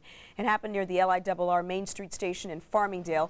Authorities say even though the crossing bars were down, a man and a woman tried to cross the tracks. They were hit by a westbound train. Officials believe their deaths were accidental. The couple had just left the 7-Eleven store when they were hit. Service had been delayed for a short time, but train service on the LIRR is running back on schedule this morning. Prosecutors in South Carolina this morning say that they're going to see... And women are dead tonight, run down by a Long Island Railroad train in Farmingdale. How could it happen that neither one could warn the other? Long Island reporter Carolyn Gussoff has the story. Well, they kind of have... It's a scene that's become all too familiar on LIRR tracks. Young lives ended in one brief moment by a passing train. In this latest accident, 26-year-old John Della Sala and a 20-year-old female friend were crossing the tracks early this morning, even though the warning gates were down. They began to cross the tracks around the gates, and a westbound express train struck both of them and killed them instantly. The 2 had left a nearby bar to get some food at a 7-Eleven and were returning back across the tracks to a waiting friend.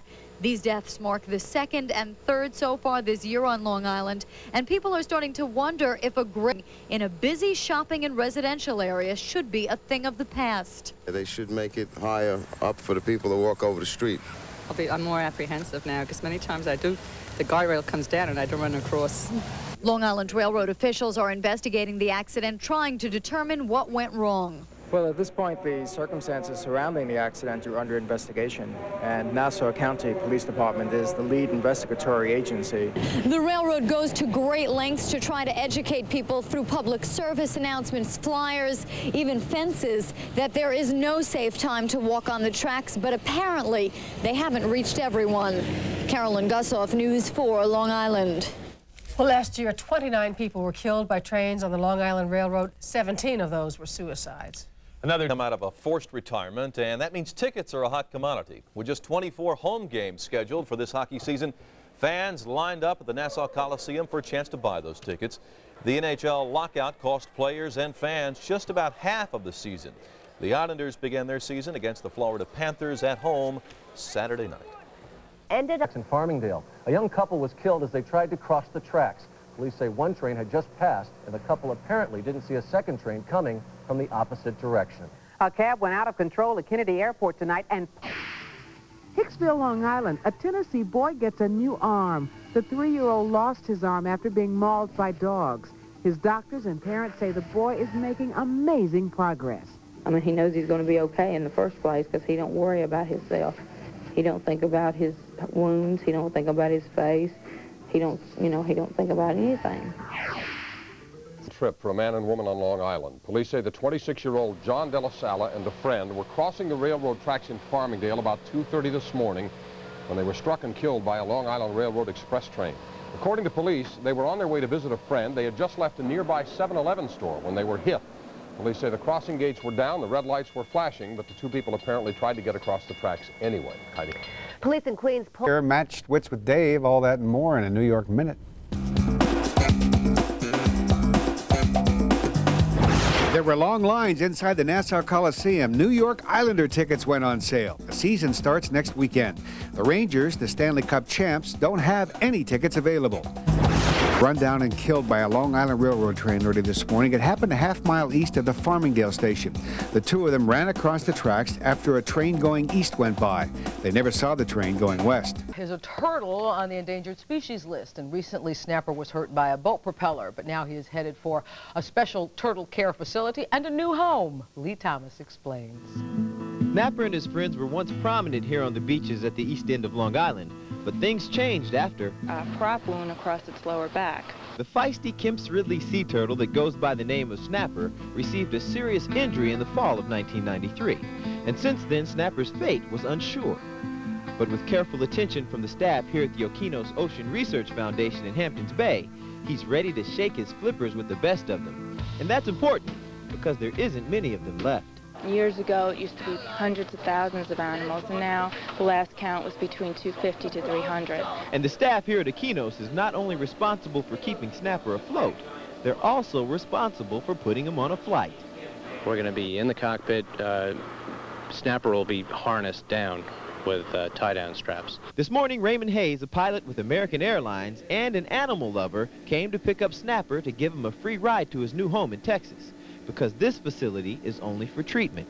I'm just very, very pleased to be able to make this effort to help contribute to a species that's obviously endangered and get it to a safe haven. So with love and care from lots of friends, Snapper is off to his new home, and hopefully this will ensure life for him and his species. To do something for an endangered species, especially something that's indigenous to Long Island like the Kemp's Ridley turtle, it's an honor, and I'll be by his side seeing that he's comfy the rest of the way. Lee Thomas, Channel 7 Eyewitness News. And that wraps up this. The tapes on Long Island has surrendered to the police. 32-year-old Nicholas Lala was in police custody in Patchogue after giving himself up. He tried to convince police that his estranged wife beat him by audio taping this encounter. What he didn't know is that Linda Lala secretly videotaped the meeting, which does not show an attack. Lala is charged with contempt, filing a false report. And Cindy lies and audio and video accused liar is in jail. Nicholas Lala of Long Island thought he'd outwitted his estranged wife when he made an audio tape on which he said, "Don't hit me, don't hit me." But Linda Lala one-upped her husband with a videotape that proved he faked the beating. I guess I'm going to have to. Don't hit me! Don't hit me! Tonight, Nicholas Lala's in jail. He's charged with criminal contempt and filing a false incident report. Police say Lala turned himself in after a warrant was issued for his arrest. Well, if you've been suffering... Two tapes on Long Island. You heard about it first on Fox last night. Don't hit me! Don't hit me! Nicholas Lala gave that tape to the cops saying his wife attacked him, but she had her own tape, videotape of the same argument, proof that she never even raised a hand at him. All right, now you're definitely in trouble. Now you're definitely in trouble. Yes, run. Oh, look at you. You're I have a witness up there and a video camera on this. Today, Lala surrendered to the police. They charged him with filing a false incident report. Lala could get a year in jail if he's convicted. Police, after he allegedly falsely accused his wife of beating him. We first told you about this strange story last night. Nicholas Lala told cops he had an audio tape of his wife beating him. He recorded it in his car outside her house. When she outfoxed him, she had the incident secretly videotaped. Don't hit me. Don't hit me. No, I am standing 10 feet away. Oh, look at you. You're an I have a witness up there. Lala faces charges of contempt and filing a false report.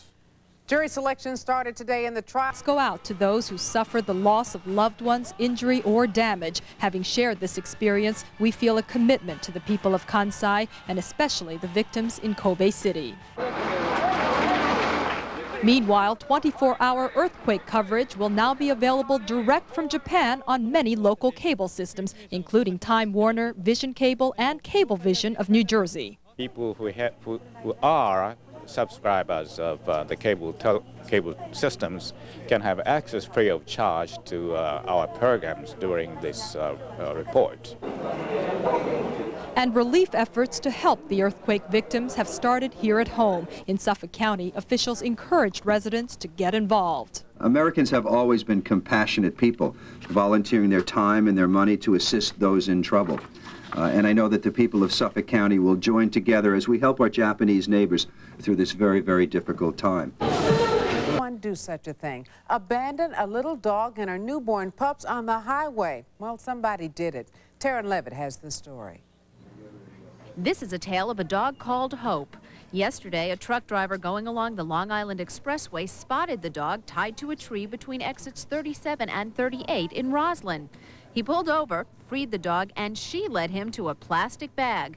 Inside the bag, her 6 puppies. He took the little puppies and the mother dog, put them all in the tow truck, and went to a police station where they directed him to come to North Shore Animal League, which he did, and we welcomed him and the whole family with open arms. Police have no idea who abandoned Mama Hope and her pups, but despite their ordeal, they're doing well, and in about 7 weeks will be up for adoption. Unfortunately, in all the excitement over the dogs, no one got the name of the Good Samaritan who saved them. Whoever you are, you did such a good deed. We're very thankful that you came to help the animals, and we would ask anybody that even is thinking about abandoning a pet not to do it. Meanwhile, in Oakland Park, Florida, 3 of 9 puppies rescued by their mother, a day after her owner buried them alive, have died. Police say that owner may face up to 10 charges of animal abuse. As for the remaining pups, a lot of people are offering to adopt them. Taryn Levitt, News 9 Tonight. String of crimes that stretch back almost a decade. They say they've arrested a serial rapist who's been responsible for a reign of terror against women in Center Reach. Long Island correspondent Pauline Liu reports. James Quinichet, an unemployed mechanic from Center Reach, once convicted for sexual assault, has confessed to committing 11 separate rapes, sodomies, and burglaries in Center Reach over the past 9 years. Police say he bared his soul in a written confession, but in front of the cameras this morning, he denied everything. I've been railroaded, that's it. 5'10" and weighing in at 260, Pamping 31-year-old allegedly broke into homes in the early morning hours and attacked women with small children whose husbands were away. If he knew there were children in the house, if James Quinichet knew there were children in the house, he would use the fact that the children were there to threaten the victim, that he was going to kill the children if the victim didn't submit to him. The last attack took place 5 days ago at a home here in the vicinity of North Washington Avenue and Route 25. Police say they were able to tie Quinichet to the attack from his fingerprints, which were found on a Vaseline jar, which they say he tossed onto a neighbor's lawn as he was leaving the victim's home. He was masked or always behind them. On many occasions, he would take the phone line and rip it out before he entered the house. His point of getting into the house would usually be a window. Quinichet lives with his parents at this house on Forest Road in Center Reach. A family member who was at home had no comment.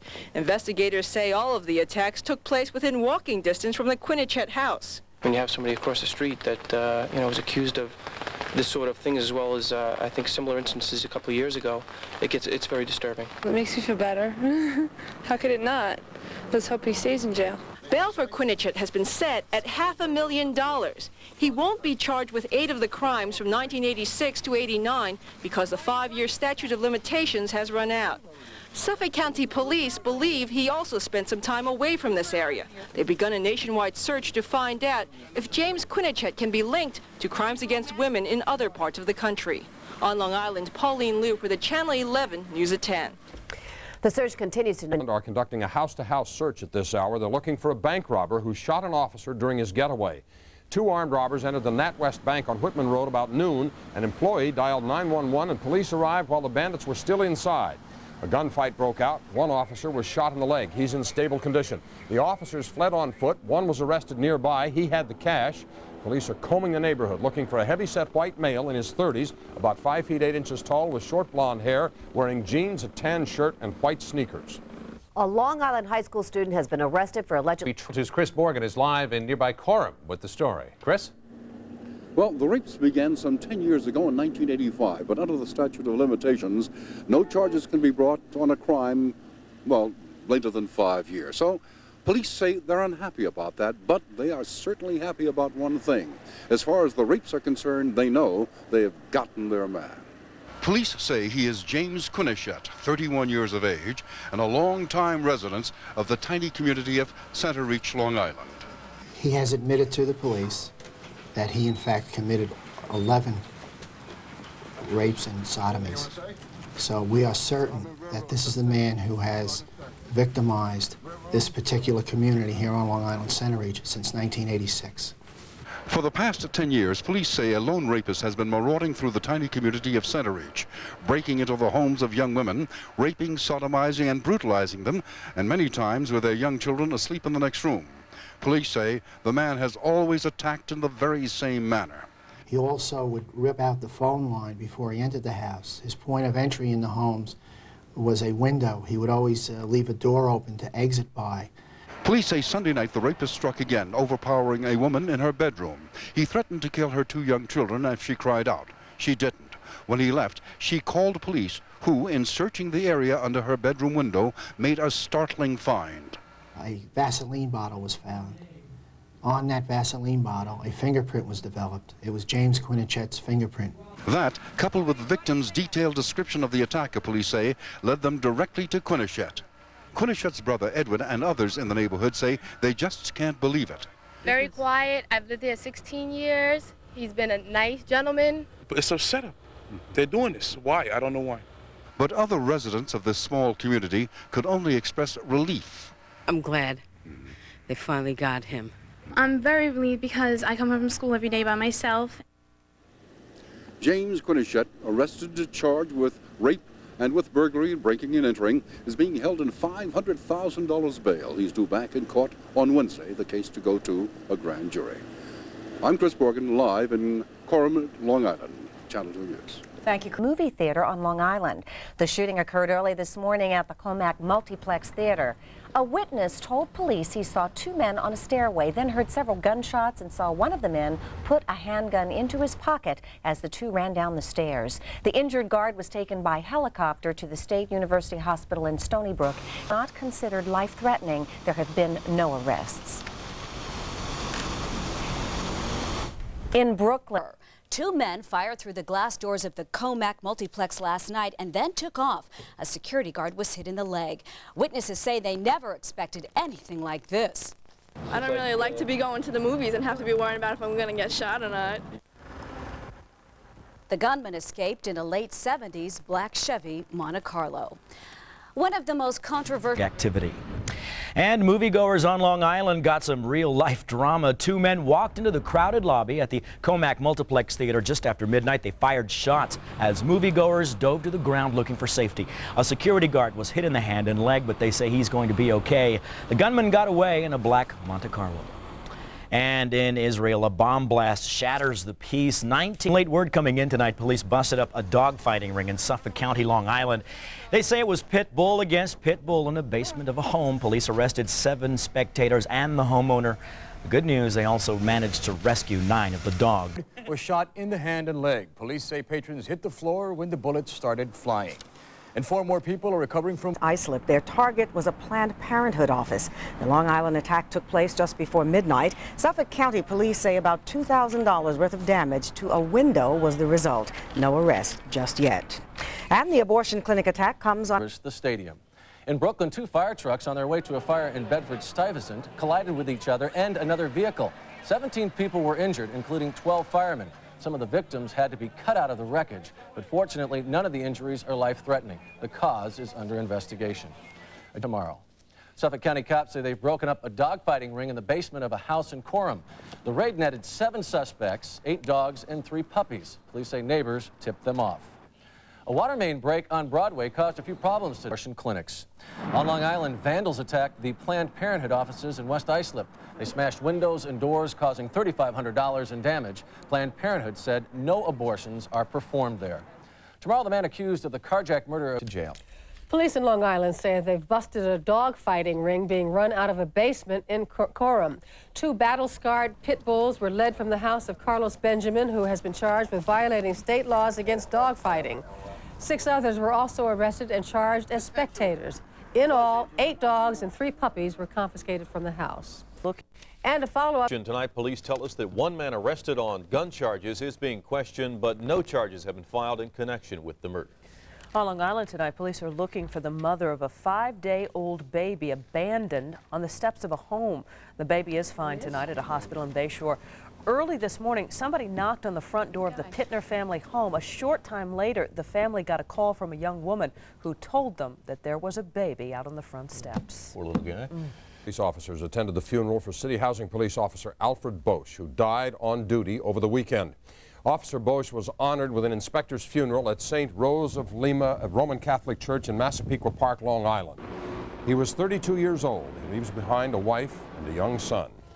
He died Saturday of a heart attack as his narcotics team was about to make a drug bust in Astoria. Bosch was getting ready to execute a search warrant in the Astoria houses when he collapsed and died. Another priest has been attacked. A Long Island family got quite a surprise when they found a 5-day-old baby abandoned on their front porch. They discovered the newborn about 2 o'clock in the morning after someone knocked on their door. A few minutes later, an unidentified woman telephoned them to tell them the baby was there. The child was taken to Southside Hospital, where tonight it's listed in good condition. Of the hospital. We've had to keep the door closed because working in a hospital, everybody is caring. So as they walk through, everybody wants to say hello to the baby.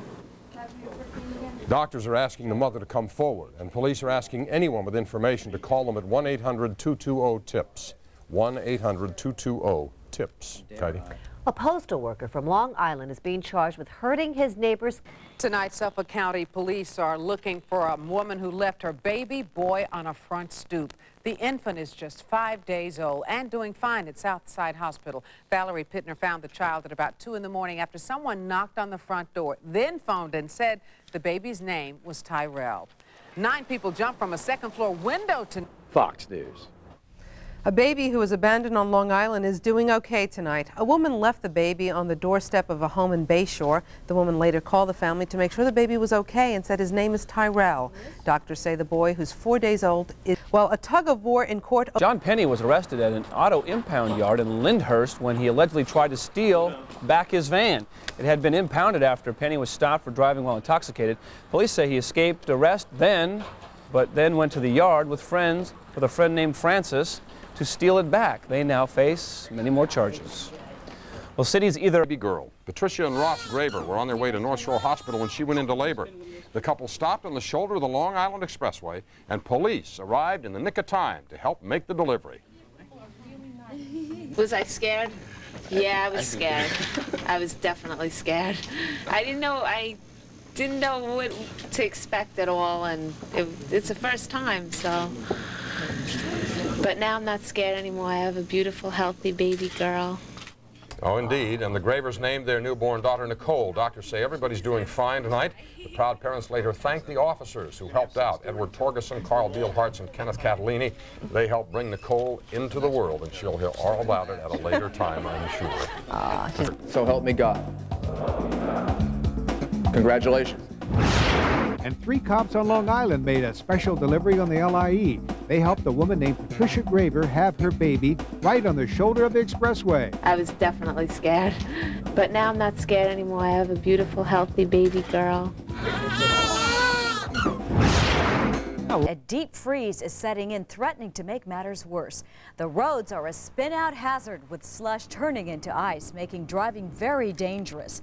Even walking is an adventure, what with growing, melting puddles pooling around every corner.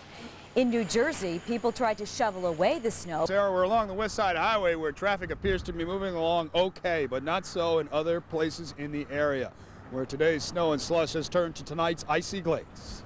By far the worst driving conditions tonight were on Long Island, where tires that touched the deceptive black ice spun out and cars tailspin.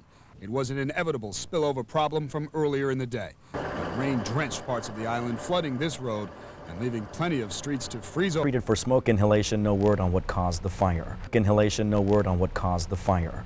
A fire in Levittown, Long Island destroyed a billiard and pizza parlor. 4 different fire departments were called in from neighboring towns. Ice, snow, and wind hampered firemen's attempts to fight that blaze. No injuries, with the building completely burned to the ground. Deadly trouble burns on a... Levittown leaves a billiard parlor in ruins. Firefighters from 4 neighboring towns were called in to help battle the blaze that started late this afternoon. Officials are not sure what caused that fire. A peaceful end. Shut down a pirate radio station and busted the station's operator. Police say 24-year-old Joseph Caracciolo used stolen equipment to build his pirate radio station, which he ran out of his house in Holbrook.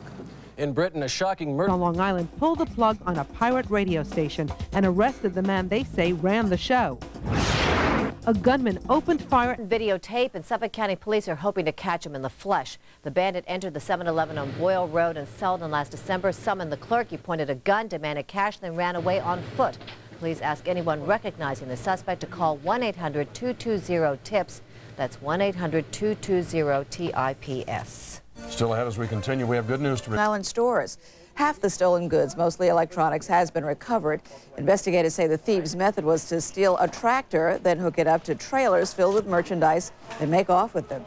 A total of 18 trailers were stolen throughout Nassau and Suffolk, as well as Queens. Well, we are warming up a bit. Now, how do we know?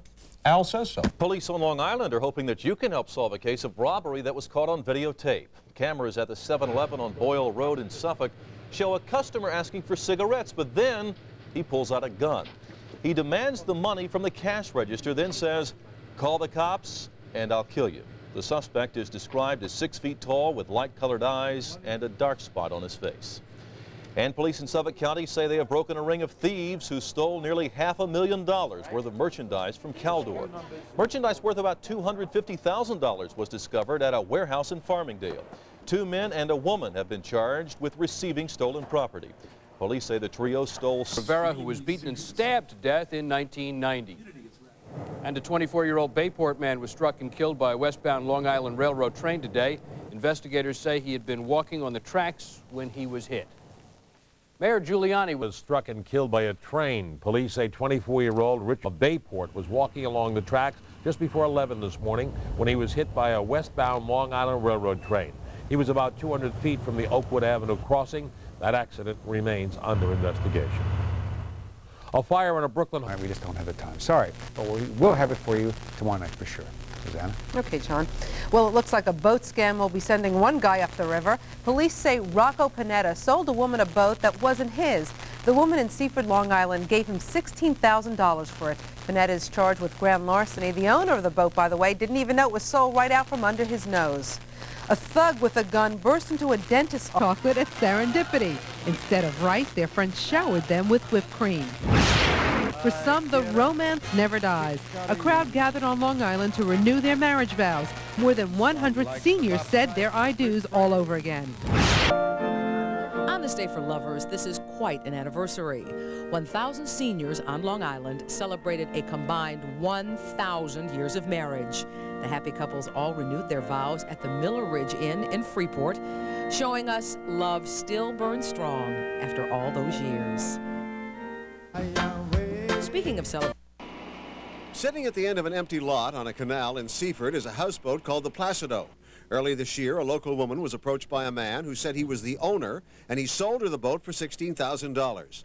Today, 31-year-old Rocco Panetta of Massapequa was arraigned on charges he illegally sold a boat he didn't own. Unbeknownst to the real owner of the boat, the person who fraudulently bought the boat had moved in and had taken up residence at that location. I began fixing up the boat until the original owner was notified. The Placido has a rather sorry history. The house that used to be on this lot burned down. From his restaurant at the end of the canal, this man has watched what has happened to this houseboat. The boat sunk twice. That's about the extent of my knowledge of it. It sank twice? Yes. Why? We don't know. Just sank. As for Rocco Panetta, he faces a number of charges, including selling cars he didn't own. It is alleged he forged papers on the boat. Police speculate on why he would think he could get away with it. He figured it would be May or June before anybody came to use the boat, and he would have a 6-month head start. Police didn't identify either the woman who was duped into buying this houseboat or the real owner, but they said neither one of them showed any interest in being interviewed on television.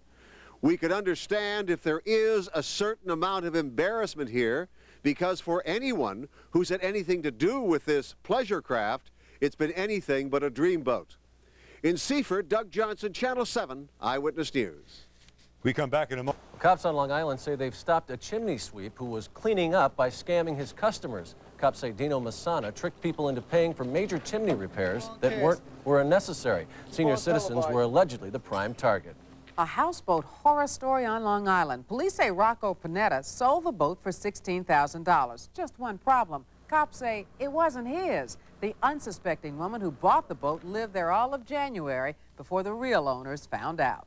Your morning. Buckled end of a belt. Police say the little girl complained to a landlord that her mother was leaving her and her 5-year-old sister home alone too often. When 27-year-old Patricia Pavone found out what her daughter had done, police say she beat the child. There was a discussion between us. Charged with raping one of his students. Alois Duplowski is charged in a 1992 incident that involved a 16-year-old student at Holy Trinity High School in Hicksville. At the time of the rape, Duplowski was a physics teacher at the school. Suffolk County Police say the crime took place at his home. The St. Patrick's Day... Now, more now on a story we told you about yesterday, the arrest of a former Long Island physics teacher on charges of statutory rape. In court today was 37-year-old Alwa Delapolsky, who taught at Holy Trinity High in Hicksville. He's charged with raping a 16-year-old female student in the summer of 1992. The teacher and student were friends when the rape is alleged to have occurred. The school has since fired Delapolsky, who pleaded not guilty today and was released after posting $1,000 bail. To get around the bilingual education requirements. A physics teacher on Long Island has been arrested, charged with raping a 16-year-old student. Police in Suffolk County say 37-year-old Alwa Duplowski raped the girl at his home in Lindenhurst during the summer of 1992. The girl at that time was 16 years old, a student at Holy Trinity High School in Hicksville. They say Dr. Olga Benitez has grown well. Behind a string of burglaries on Long Island, 26-year-old Victor Lugo was arrested in the Bronx, where he now lives. He's been charged with 7 counts of burglary, but he's suspected of committing 25 burglaries in the East Northport Comac area from August of '94 to December of '94. Jack? In Smith. Wackler. He attended a graduation alternative program for women. 43 women received diplomas with help from the Education and Assistance Corporation. Wackler spoke to them as part of his 500 hours of community service. 70% completion. You know what it's like to be in prison. I know what it's like to be in prison. There's nothing more demeaning, nothing more degrading. You don't lose self-esteem, you lose self-worth. Sometimes you're treated like garbage and you start thinking about yourself as being garbage. Wackler did time in jail for harassing his former lover. He was released from a halfway house last year. 2 Brooklyn judges are... Top judge and convicted felon spoke at graduation ceremonies for the Women's Opportunity Resource. Killed when she apparently lost control of her rental car. It happened on North Country Road in Miller Place last night. Police say the car hit a tree, flipped over, pinning 41-year-old Marie-Ange Parsad inside. She died before rescue workers could free her from the wreckage. Police impounded the car so they can check it for safety features. A Brooklyn councilman says he wants to get rid of... Sniper attacks were actually a cover-up for a planned rub-out. 1 man was killed, 2 others wounded by a madman taking random shots at innocent people. The defendant allegedly had a plan to use these shootings as a diversion against his intended target, which he never got to, thank God. And that this was to create the illusion that there was some mad shooter out there, whereas in fact it was according to a design and a plan to effectuate the death of 1 person. Peter Sylvester was already behind bars when he was arraigned on these crimes. He pleaded not guilty to 24 charges in all, including robbery, rape, and murder. Here he is after an arrest in 1987. A rabbi from New Jersey mourned after his wife was murdered. Afternoon, NJ? That's right, Harry. Nassau County Police Headquarters, Mineola, Long Island. Investigators held a news conference here about half an hour ago.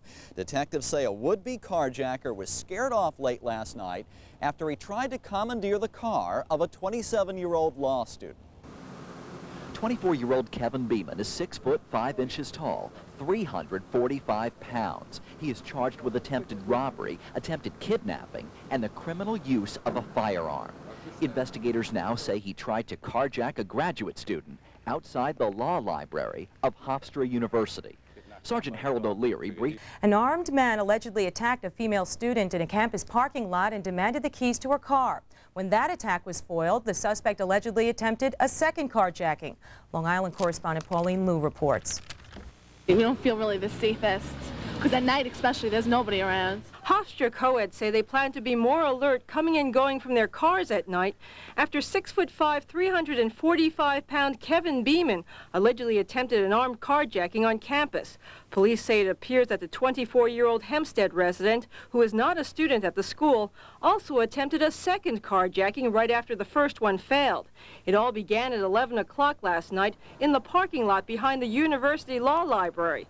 The victim was a 27-year-old female. To bilk unsuspecting keeping people out of thousands of dollars. NJ Burkett has details. He's live in Coram. NJ? Harry, one of the victims was a 69-year-old man who lost all of his life savings. An accused con man is under arrest at this hour, charged with stealing at least $55,000 from at least half a dozen people. To some of the victims, Alan Krause was an attorney. To others, he was a private investigator, a bail bondsman, even a real estate tycoon. But to all of them, police say he was a con man who had a different scam for each of his many victims. He's presented himself as a private investigator, as an ex-FBI agent.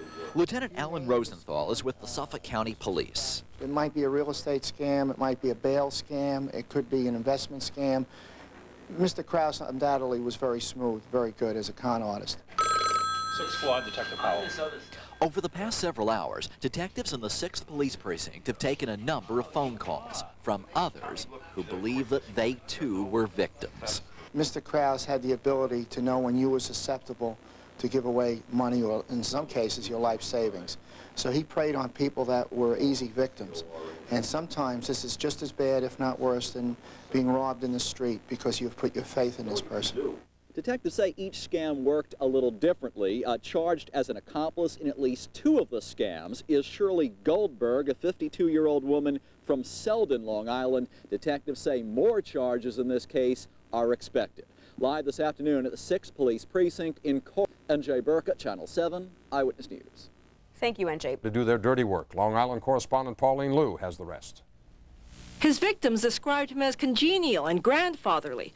53-year-old Alan Krause of Centereach allegedly scammed dozens of unsuspecting victims out of hundreds of thousands of dollars over the past few years by posing as a lawyer, a realtor, a private eye, and even an ex-FBI agent. In some cases, his 52-year-old business partner, Shirley Goldberg, allegedly helped to complete the ruse by posing as his secretary. Police say the pair ran their phony business out of this rented house in Selden. Among their alleged victims was their own landlord. I'm out altogether about $18,000. Wow, that's including all the rent that they owe you. I am still being victimized. John Nodorf says the pair owes him more than $13,000 in back rent since last June, and they even tried to pass bad checks. Believing that Krause was a lawyer, Nodorf also paid him $5,000 to perform legal services for his contracting business, which were never rendered. It's one thing to invest in a lotto ticket. It's another thing to invest with someone that you think you can trust and that you know. In this instance, the people didn't have that much money, and they gave everything to Krause and Shirley Goldberg. Police say the phone calls from victims are still pouring in. In some cases, victims claim that Krause and Goldberg wiped them out of their life savings. One victim was even left homeless. Both have been charged with grand larceny, and if convicted, they face 3 to 7 years behind bars for each count. Nodorf and other victims told police that Krause was such a smooth talker that it took months before they realized they'd been had. At first, they were even reluctant to go to police. They owed me the rent, by that time about $3,000 to $4,000. I didn't want to make too many waves because I was still hoping that somehow they're going to come up, because they always promised that, yeah, we're going to have it. Police say that since Krause lived off of the money that he scammed from others, it's unlikely that the victims will ever see their money again. On Long Island, Pauline Liu for the Channel 11 News at 10. For a shock when they come home, their 100-year-old house in Bayport was destroyed by a fire. The fire broke out on the 2nd floor. It took 80 firefighters more than 3 hours to bring the blaze under control. In Jackson Heights. Getting a lot of calls about this guy, Alan Krause. He's from Centereach. They say you name it, and he did it to scam people out of thousands of dollars. He posed as a lawyer, a real estate agent, an FBI agent, even a reporter. At least 15 people have complaints against him. One man said Mr. Krause pocketed his life savings, $17,000, in a real estate scam. Rosanna? John knows. Beavers of late. Tony Casillas and Bubby Brister reportedly close to signing, and today the introduction of kickoff return specialist Dexter Carter of the world champion 49ers. Carter sounds a lot like Ronnie Lott, Art Monk, and Leonard Marshall when he says he'll bring a championship attitude and experience to the Jets, but it doesn't make that much difference. Carter got his money, the Jets got their man. I'm hoping, and I really feel that I'm bringing a championship attitude here. You know, I'm a winner, and I'm sure everyone else here in this organization is a winner too. So I just want to bring what I brought from the 49ers, what I've learned there during my 5 years, and integrate it into the situation that they have here. All right, and that's going to do it in sports. John? All righty, thank you, Mr. White. And is that Thing from a bail bondsman to a lawyer in order to convince people to give him their cash. They say he promised to double their money, then kept it, $100,000 in all. Police believe more victims will come forward and help their case. As you for you at 6, the great imposter. Long Island cops say so. He's accused of bilking thousands of dollars out of the unsuspecting. Now, these kids are not just playing with those cars. It is a test to be more victims. Long Island reporter Carolyn Gussoff has more for us. Friend, I got a big S on my forehead. Everybody will know now, right now. Everybody knows I'm a sucker. He's so embarrassed about having been scammed. This 69-year-old Suffolk County man doesn't want us to identify him, but he does want to prevent anyone else from losing their life savings, like he says he did. He's a shrewd operator, and you can't trust nobody in this world no more. He's talking about 53-year-old Alan Robert Krause, a professional imposter, according to police, who bilked unwitting victims across Suffolk out of thousands. Police say he worked with 52-year-old Shirley Goldberg of Selden, posing as you name it. Krause would pass himself off as a private investigator. He would pass himself off as a former FBI agent, and on one occasion he passed himself off as a reporter. He would tell you whatever you wanted to hear in order to get your money from you. John Nothdurft says Krause posed as an attorney and claimed he owned his property for $5,000. The money's gone. I feel stupid. I'm a very honest man, you know, and I think everybody else is honest. Told he could double his money, this man lent Krause $17,000. I lost the money, I lost it, but I want to see him in jail. I don't want to see him running around the street. I'm hoping that people are a little more careful in the future. If it seems too good to be true, you better check who you're investing your money with. Originally, 6 victims made complaints to police, but after news of the arrest was made public, 11 more people came forward to police. Now they're bracing themselves for a flurry of calls. They say this may just be the tip of the iceberg. Carolyn Gussoff, News 4, Long Island. Well, still ahead tonight. Been trashed by the Nassau County DA. It was an undercover sting operation, and the DA says it caught the carting companies on videotape picking up and dumping hazardous liquids without proper authorization.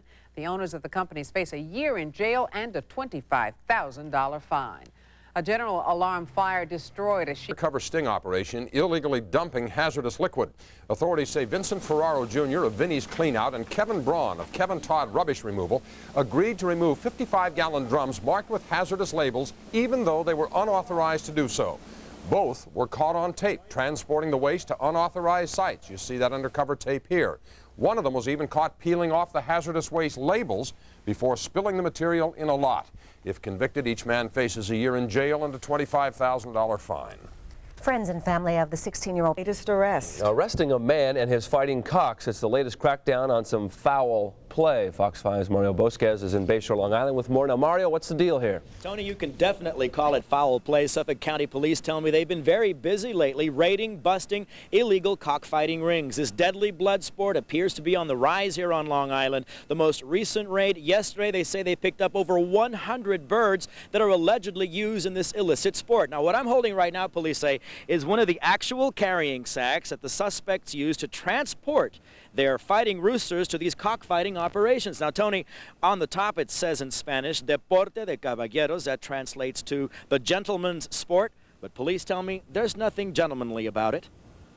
Well, from what I'm told, the fights last either 20 minutes or fight to the death, whichever comes first. Many of the animals bore the battle scars of their violent lives. Over 60 fighting roosters, 35 hens were seized. The suspect, 37-year-old Toribio Tavares of Copeg, was arrested. Cops called it an arrest at the Rooster Hotel. That's how they described the place where the cocks were trained to fight in the alleged gambling rings.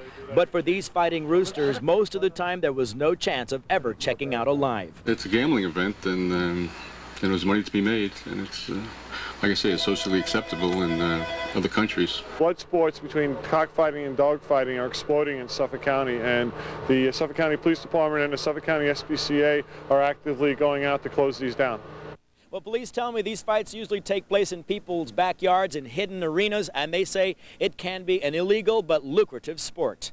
They say they'll put a stop to it. In Bayshore, Long Island, I'm Mario Bosquez, Fox Midday News. Tony, back to you. Thanks, Mario. Now, also seized in the raid, a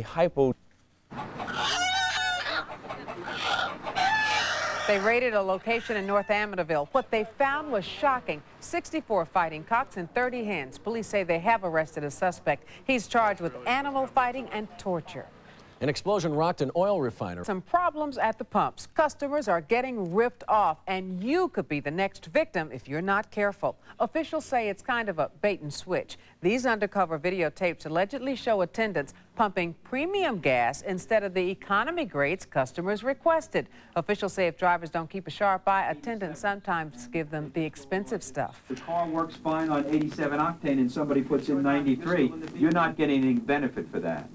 You're just paying more for money that's more lucrative for the operator of the gas station. Officials say the victims were mainly women, senior citizens, and disabled people. A total of 26 stations have been cited for violations. Well, even if you don't drive, you probably eat cereal. Story of this ripoff at the pump, live in Mastic, Long Island. NJ? Bill, motorists came in for gasoline. Instead, investigators say they got taken for a ride. The price here is $1.13.9 a gallon for regular, but investigators say that price is a prop. Motorists asked for regular gas at regular prices, and investigators say they paid premium prices behind their backs. The evidence was turned over to the Suffolk attorney this morning. Tonight, motorists say it's something they never really thought about. Got to keep your eyes open, I guess. In a news conference, the Suffolk County